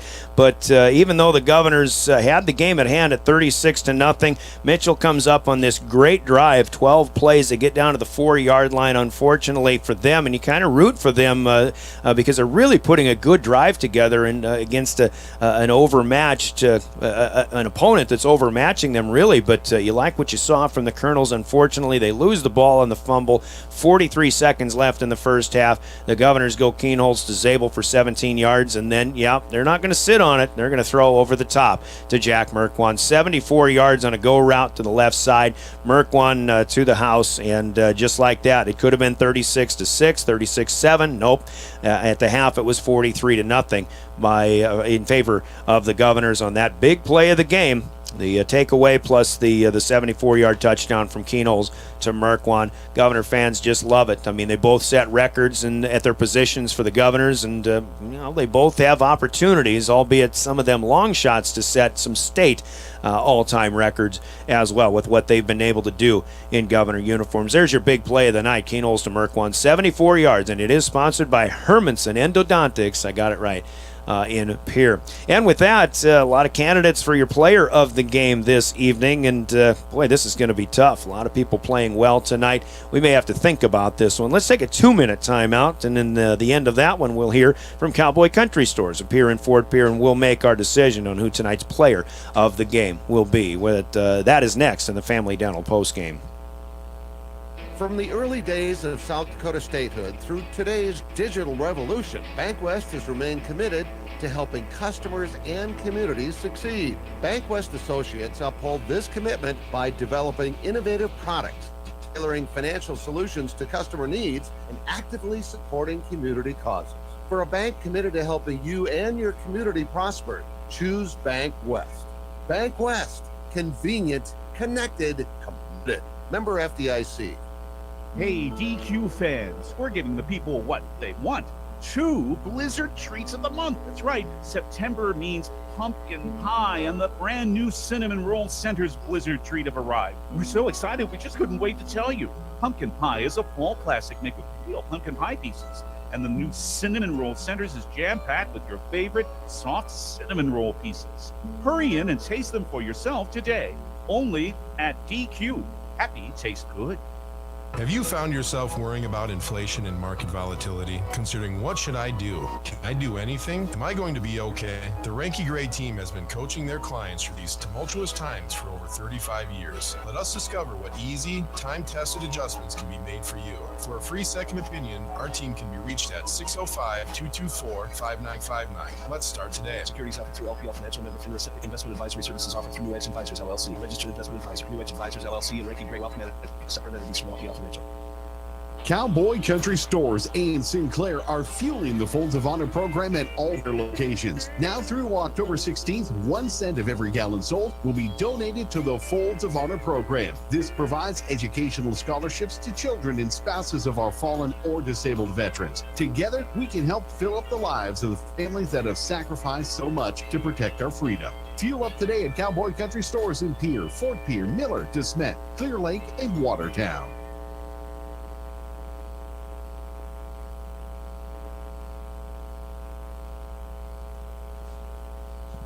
Welcome back. Cowboy Country Store. It's time to announce a big player, the player of the game, and a lot of folks to choose from here. But I think, again, with the first string pitching the shutout, we're going to look at the defense once again, despite the fact that Lincoln Kernels goes for 356 yards and 6 scores, unofficially, of course. But Lincoln's touchdown numbers now an average of 6 per game, 19 overall. And I believe 15 of those are touchdown passes. So he's doing his job, and he's doing what everybody expects him to do. Jack Merck won with 5 catches for 190 yards, certainly worthy of player of the game nominees. Jackson Edmond with 3 catches for 3 touchdowns on this one.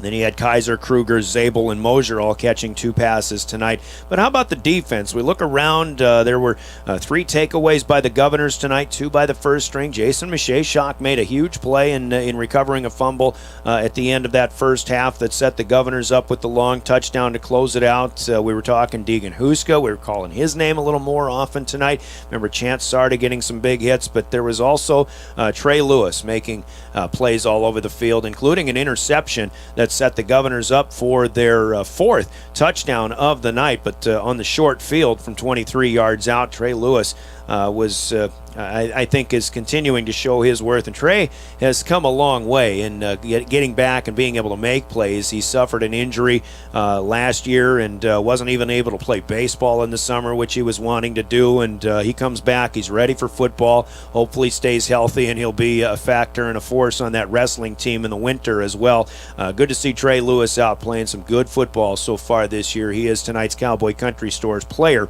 of the game with that interception and a number of other plays made throughout the night. Some tackles for losses, and that's the one thing Trey's been doing a lot this year, is getting tackles for loss in the opposing team's backfield. Cowboy Country Store's player of the game, number 26, the junior linebacker Trey Lewis of the Pierre Governors, as Pierre beats Mitchell tonight 50-6.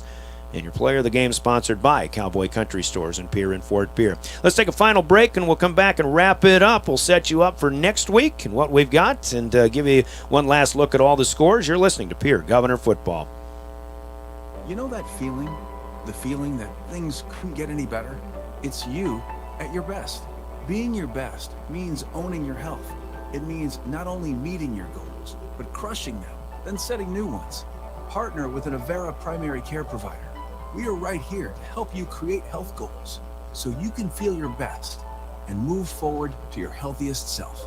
Learn more at avera.org/checkup. Avera, moving health forward. May Adam Law Firm of Pierre offers superior legal representation. Clients can be assured their legal matter will be handled with expertise and the utmost professionalism. May Adam Law Firm's skilled South Dakota lawyers can take care of your family law, estate planning, real estate law, or personal injury. May Adam Law Firm is able to help you plan and prepare to make matters easy now and into the future too. Call 224-8803. May Adam Law Firm of Pierre, since 1881. Oahe Days used to be just another weekend in July until someone had the brilliant idea to make buffalo chip throwing a competitive sport. There used to be no banks in South Dakota until First Dakota filed the first charter in 1872. Every thriving business and tradition, including buffalo chip throwing, was started somewhere by someone who had a dream and the passion to make it happen first.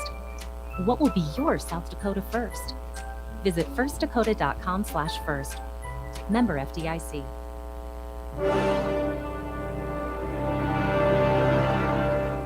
Back at Hollister Field as we wrap this one up, taking a look first at the scores that were going on, other ones tonight. Now, if you missed anything from last night, T-Area upending O'Gorman out of 11 AAA. Really impressive score. That's number 2 11 AA against number 2 11 AAA, and T-Area beats the Knights 44-41 last night. Also, Yankton, next week's opponent, was a 41-7 winner at home over Watertown. Spearfish beat Douglas 36-8. Tonight, Brookings defeats Huron 24-2, and Sturgis with a late touchdown beating Aberdeen Central out at Woodall Field 18-13. So the Scoopers are 2-1 on the season. Their one loss was to the Mitchell team that we saw tonight. In 11 AAA this evening, Brandon Valley, who the Govs will see in 3 weeks from last night.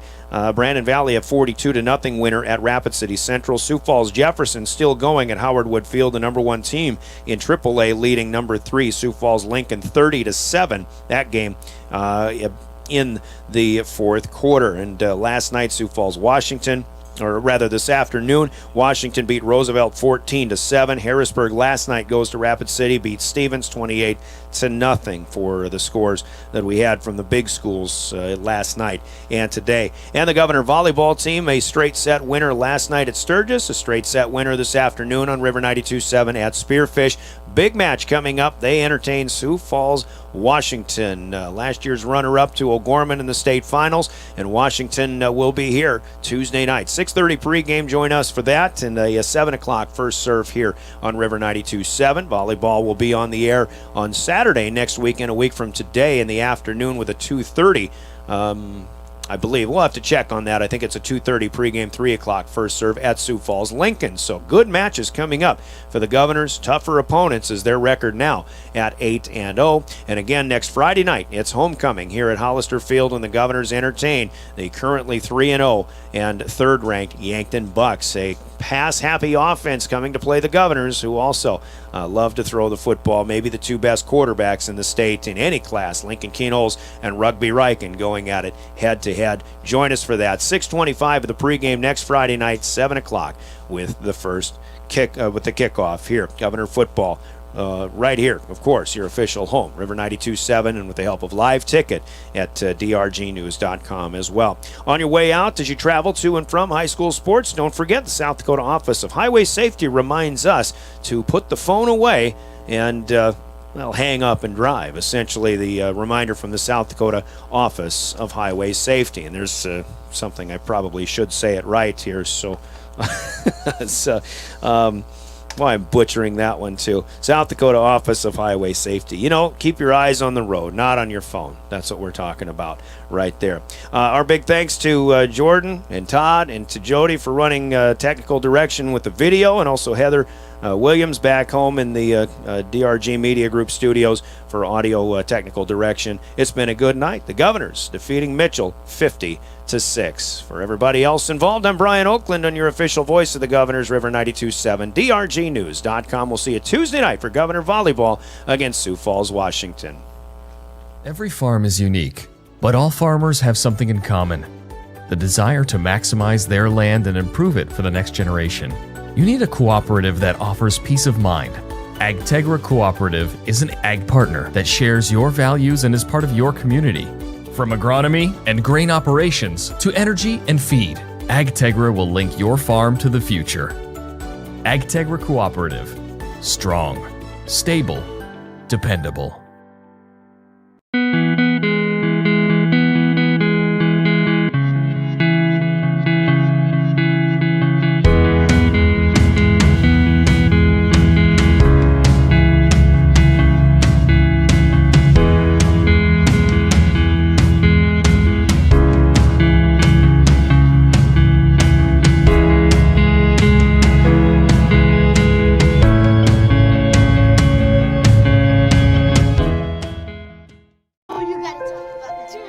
Innocence of youth. Is there anything any better? But soon they'll be in high school and facing all the same challenges you faced. How to make friends, how to fit in, how to be cool. We want our children to have everything they'll need to live fulfilling and productive lives. Make sure the kids in your family are among the more than 57,000 participants here in South Dakota who take part in high school sports or activities.